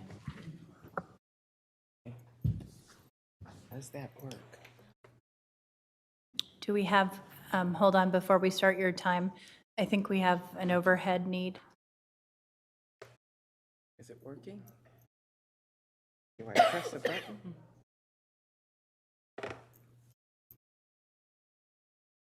Do we have a working dot cam now? Yes. We do, okay. Oh. Well, it's horrible, but. Is there a way to expand that? Oh. I can try. Please. Okay. Better than me. I don't know if it'll get brighter. Less. Okay. Oh. Is that too bright? Yeah. Sorry, our old instrument went out, and we're still trying to get the hang of this one. Thank you. Okay. So we'll go ahead then and start the time. Please go ahead.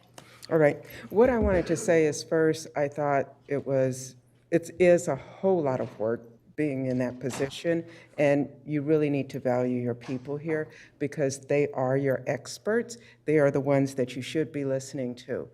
The one thing that I wanted to point out on this, I did the same thing, the estimated actuals, speaking as a geeky person, and compared it to the unaudited actuals, and you look at that variance. And when you look over here, you see there that 0.69, that for being off on your revenue is remarkable. For the expenditures being off 1.2%, amazing. That is really, really close, and that is a testament to your staff doing a very good job. The total of your entire revenue, including the unrestricted and restricted, it's only 1.79%. That's less than 2%. It's very hard because estimates are exactly that. Your budget is just an estimate. It's not actuals. So when I implore all of you, when you're listening to a lot of the noise out there saying, oh, they were way off, they're inaccurate, and all of this, listen to your experts. Because the other thing, I have a sheet here that is prepared by School Services of California, one of the leading organizations on school finance. They help quite a bit with school districts. They actually even do mediation services for any of that. They talk about why does the ending balance increase at closing. It's typical, it's normal, it's what happened. Rather than listen to some of the concerns and the noise that I've seen on Facebook or the social media where they're talking about, oh, see, they did it again. Don't get lost in the transactional. Listen to your experts. Listen to those that have prepared budgets, those that have closed the books. Thank you. Along the way. Anyway, I'll stop. Thank you, Cecile. If you want to leave that, if you don't mind, okay, thank you.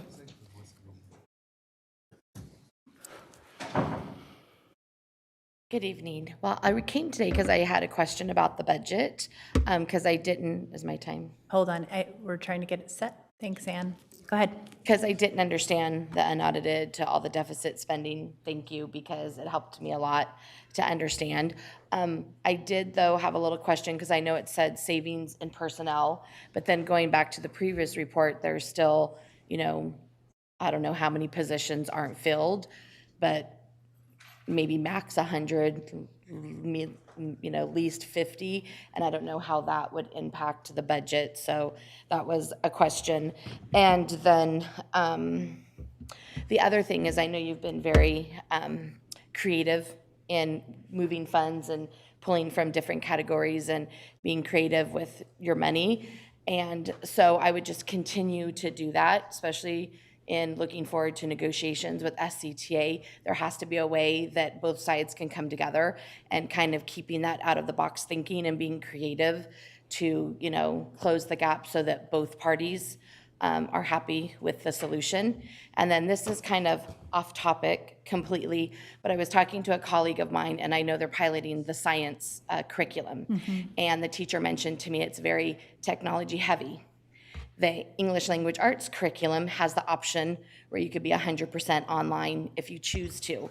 Eventually, in a couple of years, you'll be piloting, history and social studies will also be heavy technology. You've got to figure out a way to be creative with your budget and include technology for sites. I mean, we had a meeting today, and you have teachers literally not fighting, but, it could get ugly at sites, vying for technology. It really is an issue when we're trying to prepare our students for high school and college and career. Technology is a key component. So I don't know how you can be creative, but maybe instead of spending your money on consumables for 8 years at millions of dollars, taking that money and buying, spending $225 in a laptop that would last the same amount of time. Thank you. Thank you.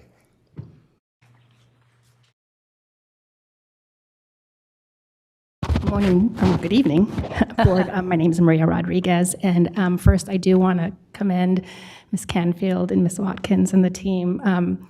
They obviously have worked hard, but not only that, Ms. Canfield has been extremely accessible for me and welcomes any questions that I have, and I really appreciate that. I'm probably not going to say anything here that you all wise people don't already know, but I hope to maybe inspire some thought. One of my main points is we are at a point in our culture where things are at risk. And really what I see, I'll just say it, is there is a debate between privatizing and public school. And I keep saying I was a product of public schools, and I want that to be available. I want a vibrant public school to be available forever in this country.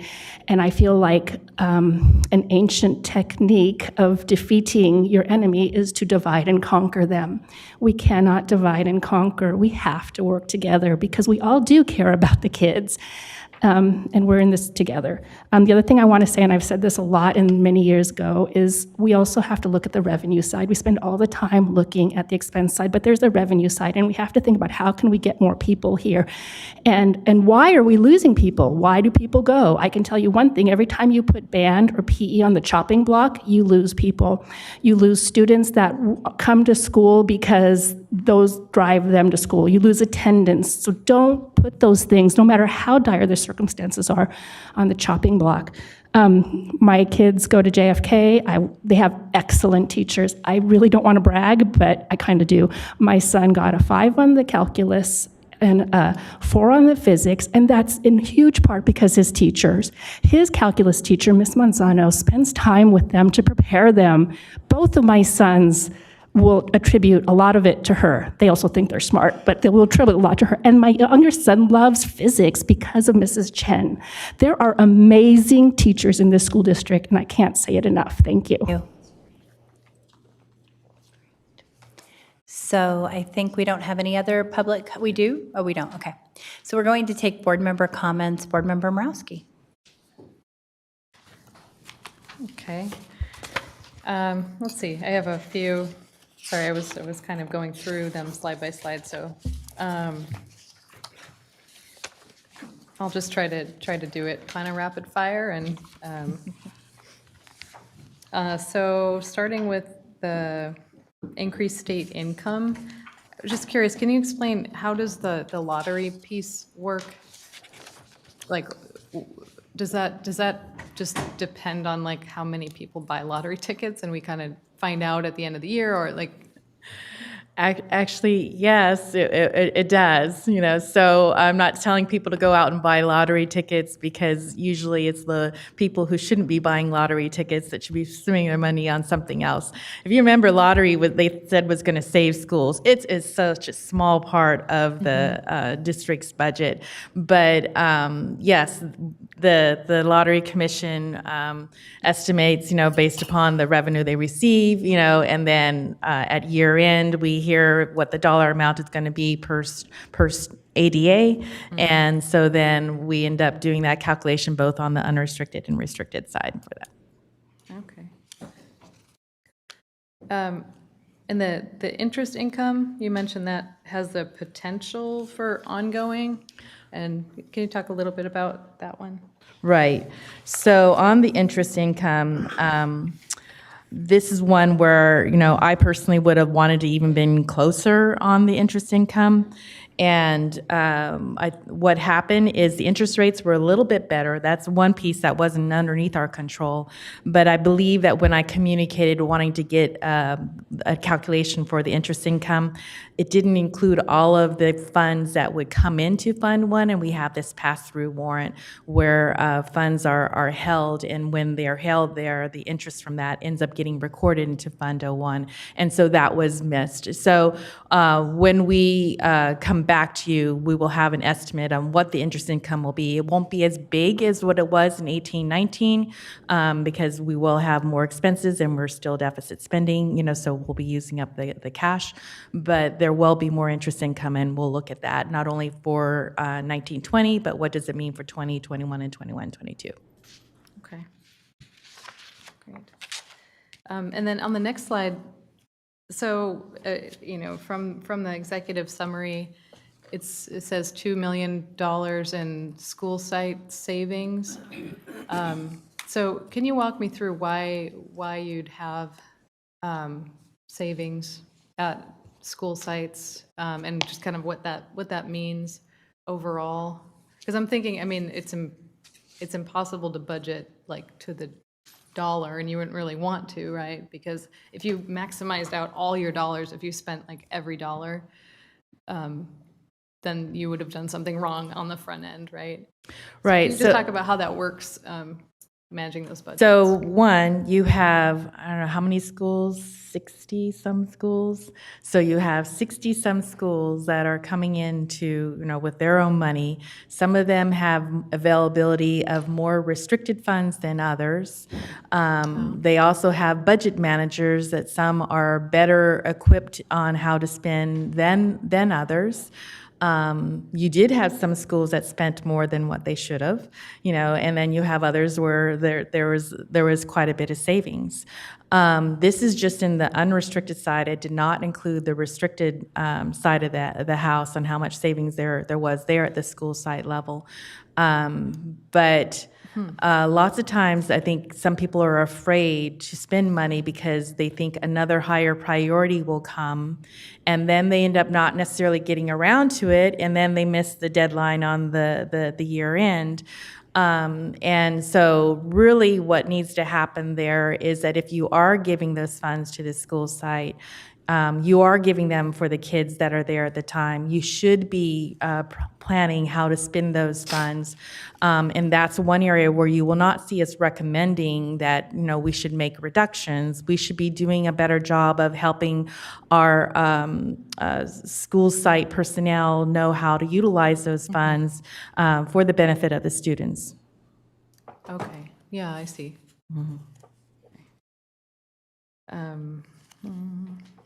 So just to clarify on that same slide, on the computer replacement, that savings is really just a shift from one fiscal year to the next, right? Right. So, okay, it's not a kind of. And that's an example of where school sites, right now are responsible for buying their computers.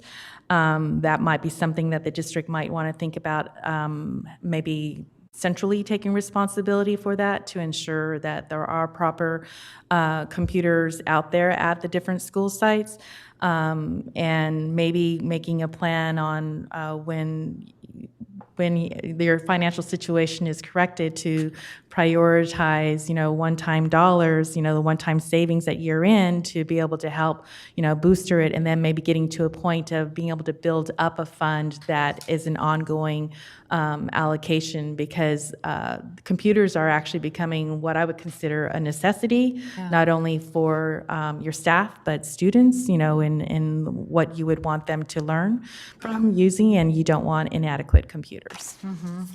Well, that's a little bit frightening from a budgetary perspective, isn't it? Well, I will tell you that it is something I would highly recommend. Okay. And then on the personnel savings, that's pretty much the same. You're sort of budgeting for what you think you're going to spend, but you're always going to probably see some level of Right. adjustment because of vacancies and so forth. Right. So why we came close overall, if you look at it, there was variances in between. I'm not trying to say that we had everything locked on, straight, right, perfect because of the vacancies. We actually had a little bit of out of alignment. We had more savings in the STRS and PERS than salaries overall. So we did our best, and we did pretty good, but it is obviously one that you want to be, I feel like you should be in control of your revenues for sure, as much as possible. And then the personnel, because you have a good system here, Escape really does do a good job of being able to be used to do some projections. You just need to look a little closer at the non-regular salary expenses, like in the substitutes and, stipends and that sort of thing, to make sure that you're accounting for those appropriately. Got it. Okay. Thank you. And thank you for the slide that on the next slide with the visual. I think that's really helpful just to remember back to where we came from earlier in the year, where the fiscal picture was much worse. And I'm also just remembering a big piece of the reason this looks better is because the Jan 10 revenues were better, and then the May revenues were better also with the special ed funding that we got from the state. In the So estimated just- actuals, yes. Oh, I mean, and just even from, say from the first interim to Oh, yes. the estimated actuals, because we had the benefit of knowing like how much we locked down from state revenue. But that was huge. I mean, with the PERS and STRS buy down and the special ed funding and the LCFF COLA, I mean, that added up to,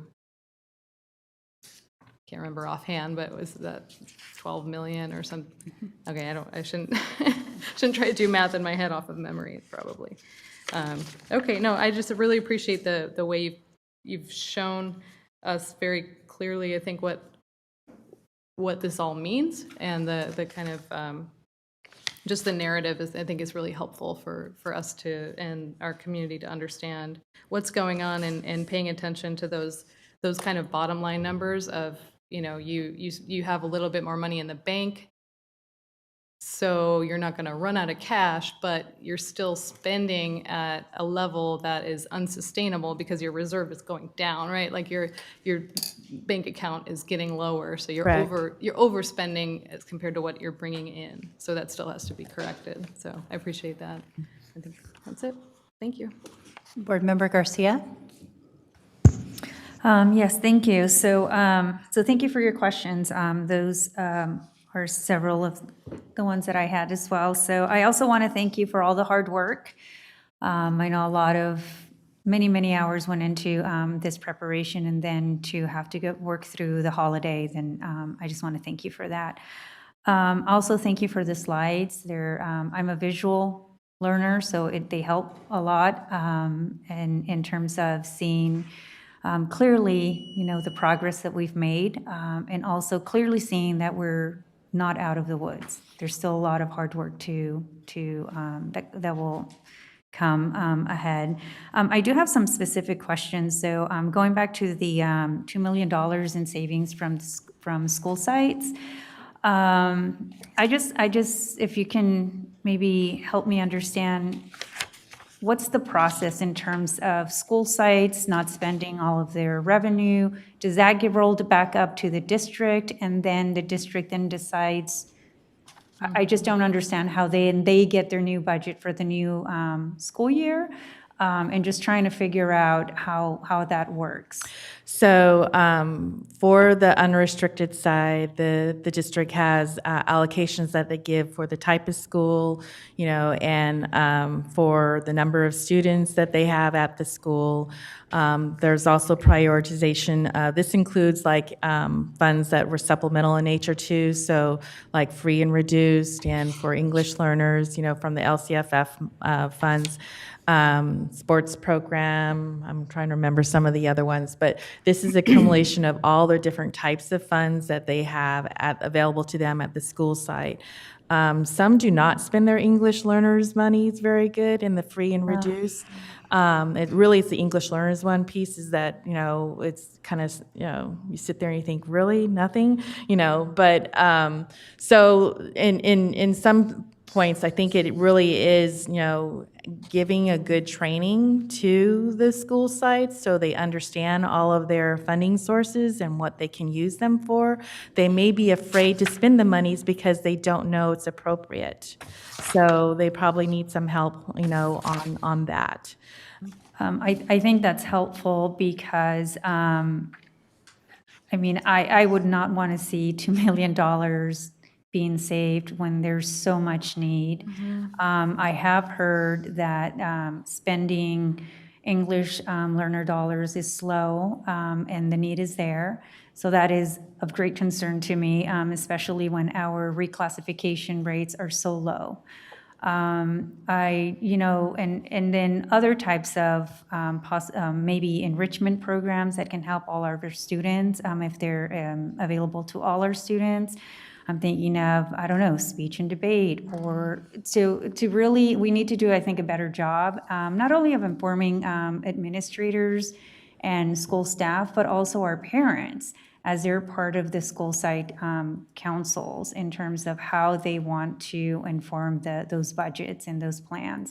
So how to tie all of that together, because they're at the table to help make these decisions. So I'm glad to hear that there's going to be that webinar on October 1st and that it'll be archived so that parents can go or members of the community can watch it at a later time. But it's really, we need to figure out a way to really educate and empower not only our school staff, but also our parents in making sure that these dollars are being spent. If I might just say too, these are unrestricted dollars and not underneath the the school site council. So it is something that our Lcap team would want to make sure that they're spending their monies for, but it doesn't necessarily fall underneath that purview. But I do think that there's opportunities to work together, to try to make sure that the school sites know about all these funds and how they can utilize them. Then I would like to see the plans at the school level to be total revenue and not just unrestricted, so that they have a full picture and a full conversation about all the dollars that are available at the school site. Yeah, there are like reports. We just, I think, need to do some education so that they understand that. Okay, so, identifying those opportunities and really maximizing those opportunities. So, thank you. And then a few other questions, and then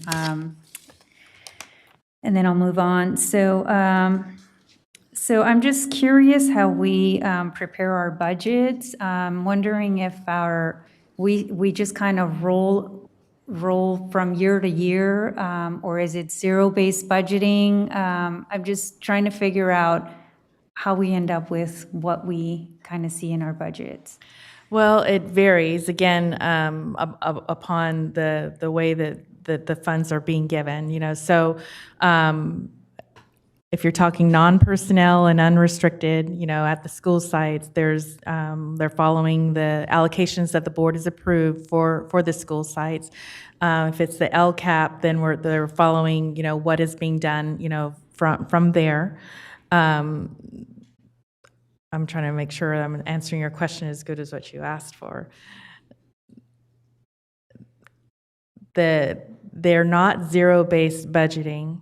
This past year, there was like a one-stop that was done not only for the school sites, but for the departments, and they did look at like the last 3 years and try to do, a trend to know what was the appropriate amount that was there. For example, on the departments, I'm just going to change to that for just a moment. You'll notice that I do have asterisk next to there. So that is one area that I will look at and work with the different departments on to see if there's opportunity for some small, ongoing change. But it's multiple departments, and like one of the largest ones in there was legal savings. It was a higher level of legal authority was in there, but they didn't end up needing all of that. That is one that, you never necessarily know how much your legal expenses are going to be. But is that an opportunity for, some ongoing change? Maybe. But that kind of look was done for all the departments this past, budget season. And I believe that was the first time that had been done like that. So I don't know if that answers your question specifically, but it gives you a little bit of ideas. It gives me an idea that there's a process in place to identify with some level of, I guess, accuracy, right? What the need is at the local level, and that it's an annual sort of process, right? So at least there is enough monitoring to understand, rather than just kind of rolling it from year to year and really not paying attention of whether or not the need is still what the revenues are. So just trying to make sure that there's that, I guess, match to the extent possible from year to year. And just a couple of other questions. Books and supplies, I noticed that was a much higher number than what was in the adopted budget. So just wondering, how do we come up with that number? Do you have a formula in place? So again, on the books and supplies, a lot of that is going to be more at the school sites. We can get you a breakdown on, what locations are using the books and supplies. Again, it was replenished at the level that, would have been for like the allocations that, for the school size of the school. And then other departments, it's at the whole part, not at the savings. And what happened, when we were showing estimating savings, we had brought it down, a little bit. And then you see the end result. Well, that's the end result of what people spent. And that doesn't mean that is their 100% budget. So now they have their quote 100% budget in 1920. So you're seeing the higher amount compared to what was spent. And again, if you look at it, and if you assume that there's $2 million in there, that's, the schools, so that could kind of give you an idea about, well, if the same thing happened, is it from the school sites or is it from the departments or whatever? Okay. But again, I would recommend that we try to work with our schools to make sure that they're spending the dollars, especially when we're setting it aside for supplemental and concentration type needs, for sure. Right. So, and then the OPEB in the report, I think it was OPEB for active. It had a 0 all the way across. That just kind of really stood out for me. I'm just wondering, what does that mean? Let me find the page. 37. And in 10 minutes, I'm going to have to take a motion to extend the board meeting since we're now an hour and a half over. I was so thinking that I was going to get through here without you guys saying that with me at the podium. Sorry, Jackie. We have to go back to closed session too. Okay.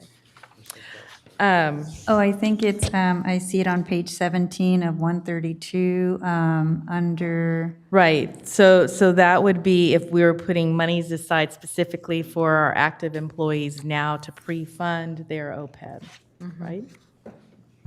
The recognition currently is all under the 3,700 category, not the 3,751. So that does include contributions on behalf of present employees as well as contributions for retarees. It's just an accounting mechanism. In the past, you may have seen the additional contributions on behalf of the actives. The district has taken board action, such as the $3 million.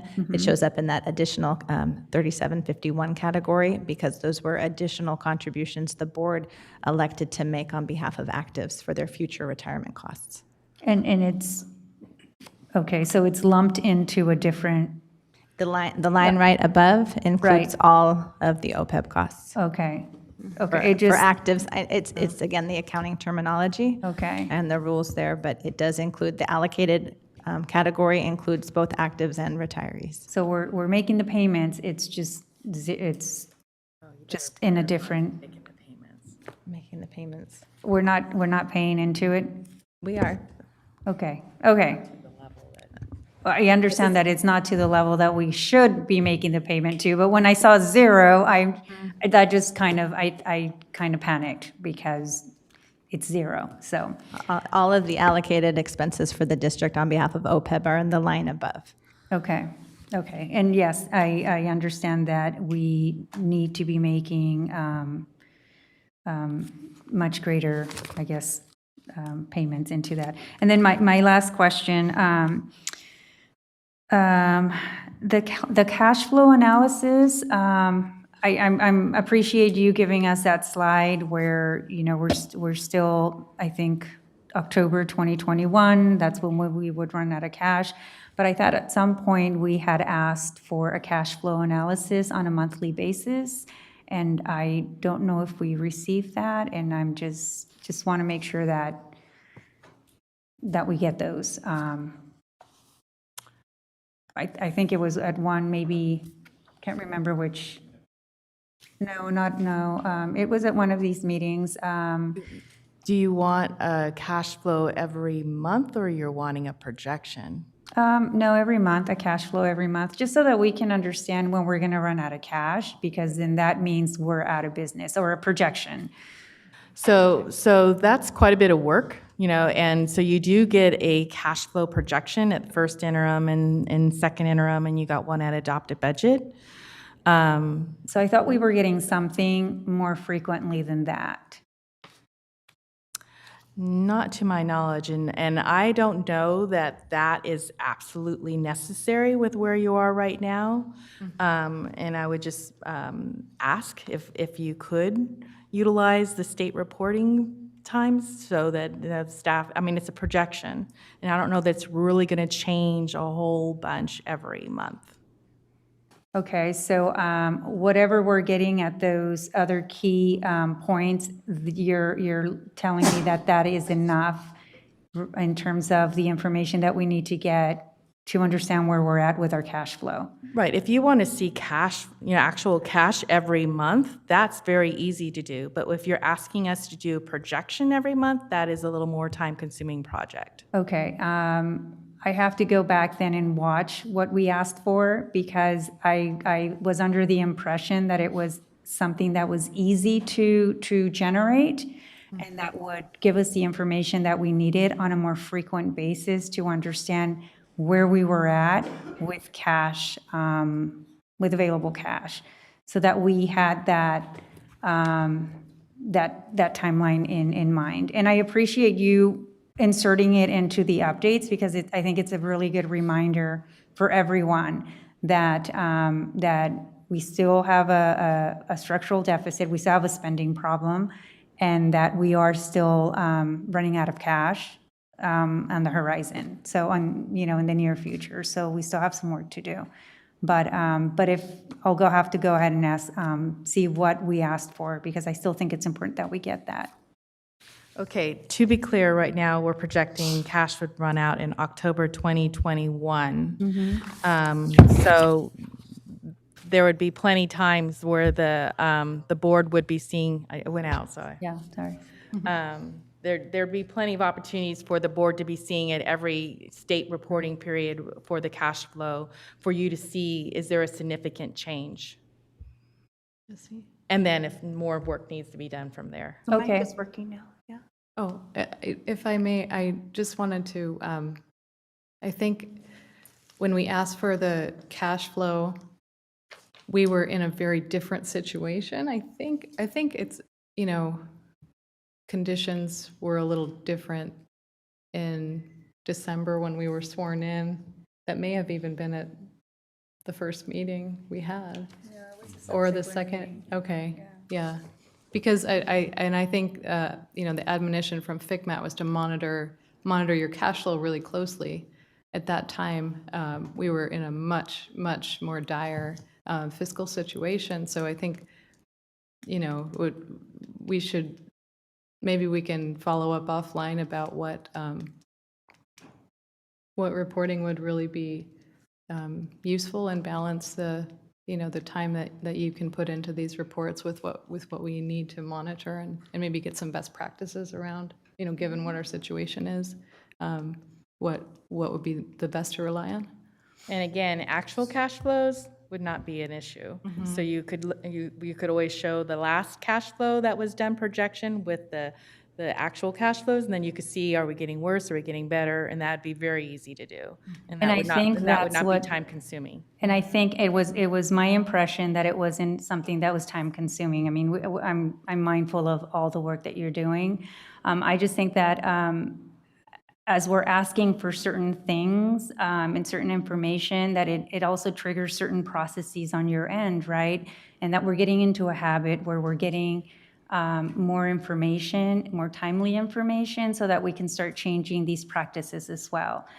So it's the report that you're describing that doesn't require that much work. So I'd still appreciate getting those on a more regular basis. So thank you. Do we have any other questions at this time? Oh, Superintendent has a comment. Thank you, President Ryan. I just want to thank you for your sensitivity on the workflow piece based on that comment. But I also think that I've come to appreciate that based on our current conditions, it also is helpful to have a workflow that benefits from independent reviews as well. In this case, SCOE's review of our cash flow calculations as well, so that we're not in a position where we're telling our board, here's the information, without another entity having vetted it, at least as we continue to work toward financial stability and sustainability too, and that I think has been a big benefit of our partnership with SCOE, that at least we can rely on their review of this important information. So, but I do think that if that's something that we can produce, the other report, then we'll commit to doing that. Thank you. Well, so given the late hour, I'm going to ask for a motion to extend. We can do it in 30 seconds. We have two things to vote on. Extend 15 minutes. Do we have a motion? So moved. Second? All those in favor? Aye. Okay. We can do it in probably less. I'm just going to close out. I don't think we have any other questions, by thanking you and the team for your hard work. And I just want to underscore what we've heard both in the school services document that was shared by Ms. Nunley and in conversations with SCOE and others, that the variance we have between our projected and our actuals, given the size of the budget, is very modest. It is a variance within 1% of a total budget that I think we need to recognize is expected when you are asked to budget in a conservative manner to ensure we are upholding our fiduciary responsibilities. And as we move forward, we have to be very mindful of the fact that we still have a multi-year deficit. Our cash flow is a bit better. We've been given a gift by some additional revenues and one-time funding, but that will not sustain ongoing expenses. And so this is not a solution, if you will. This is a stay of execution, as I have said before, and I hope we do not lose the sense of urgency around the need to find the savings through negotiations and other creative means to be able to avoid insolvency. With that, do we have, we do, a motion and a second to approve the budget? All those in favor? Aye. Thank you very much, Ms. Canfield. Thank you, Amari. Item 11.0, the consent agenda. Do we have a motion to approve the consent agenda? Second. All those in favor? Aye. Do we have 12.0? I believe we have public comments on this. Future board meeting dates and locations. September 26th will be our next board meeting, 4:30 p.m. closed session, 6 p.m. open session. I want to just make a note that that next board meeting is 1 week later than we normally have it due to the fact that we had an inability to meet quorum at our regularly scheduled board meeting. So with that, we're going to adjourn back to closed session.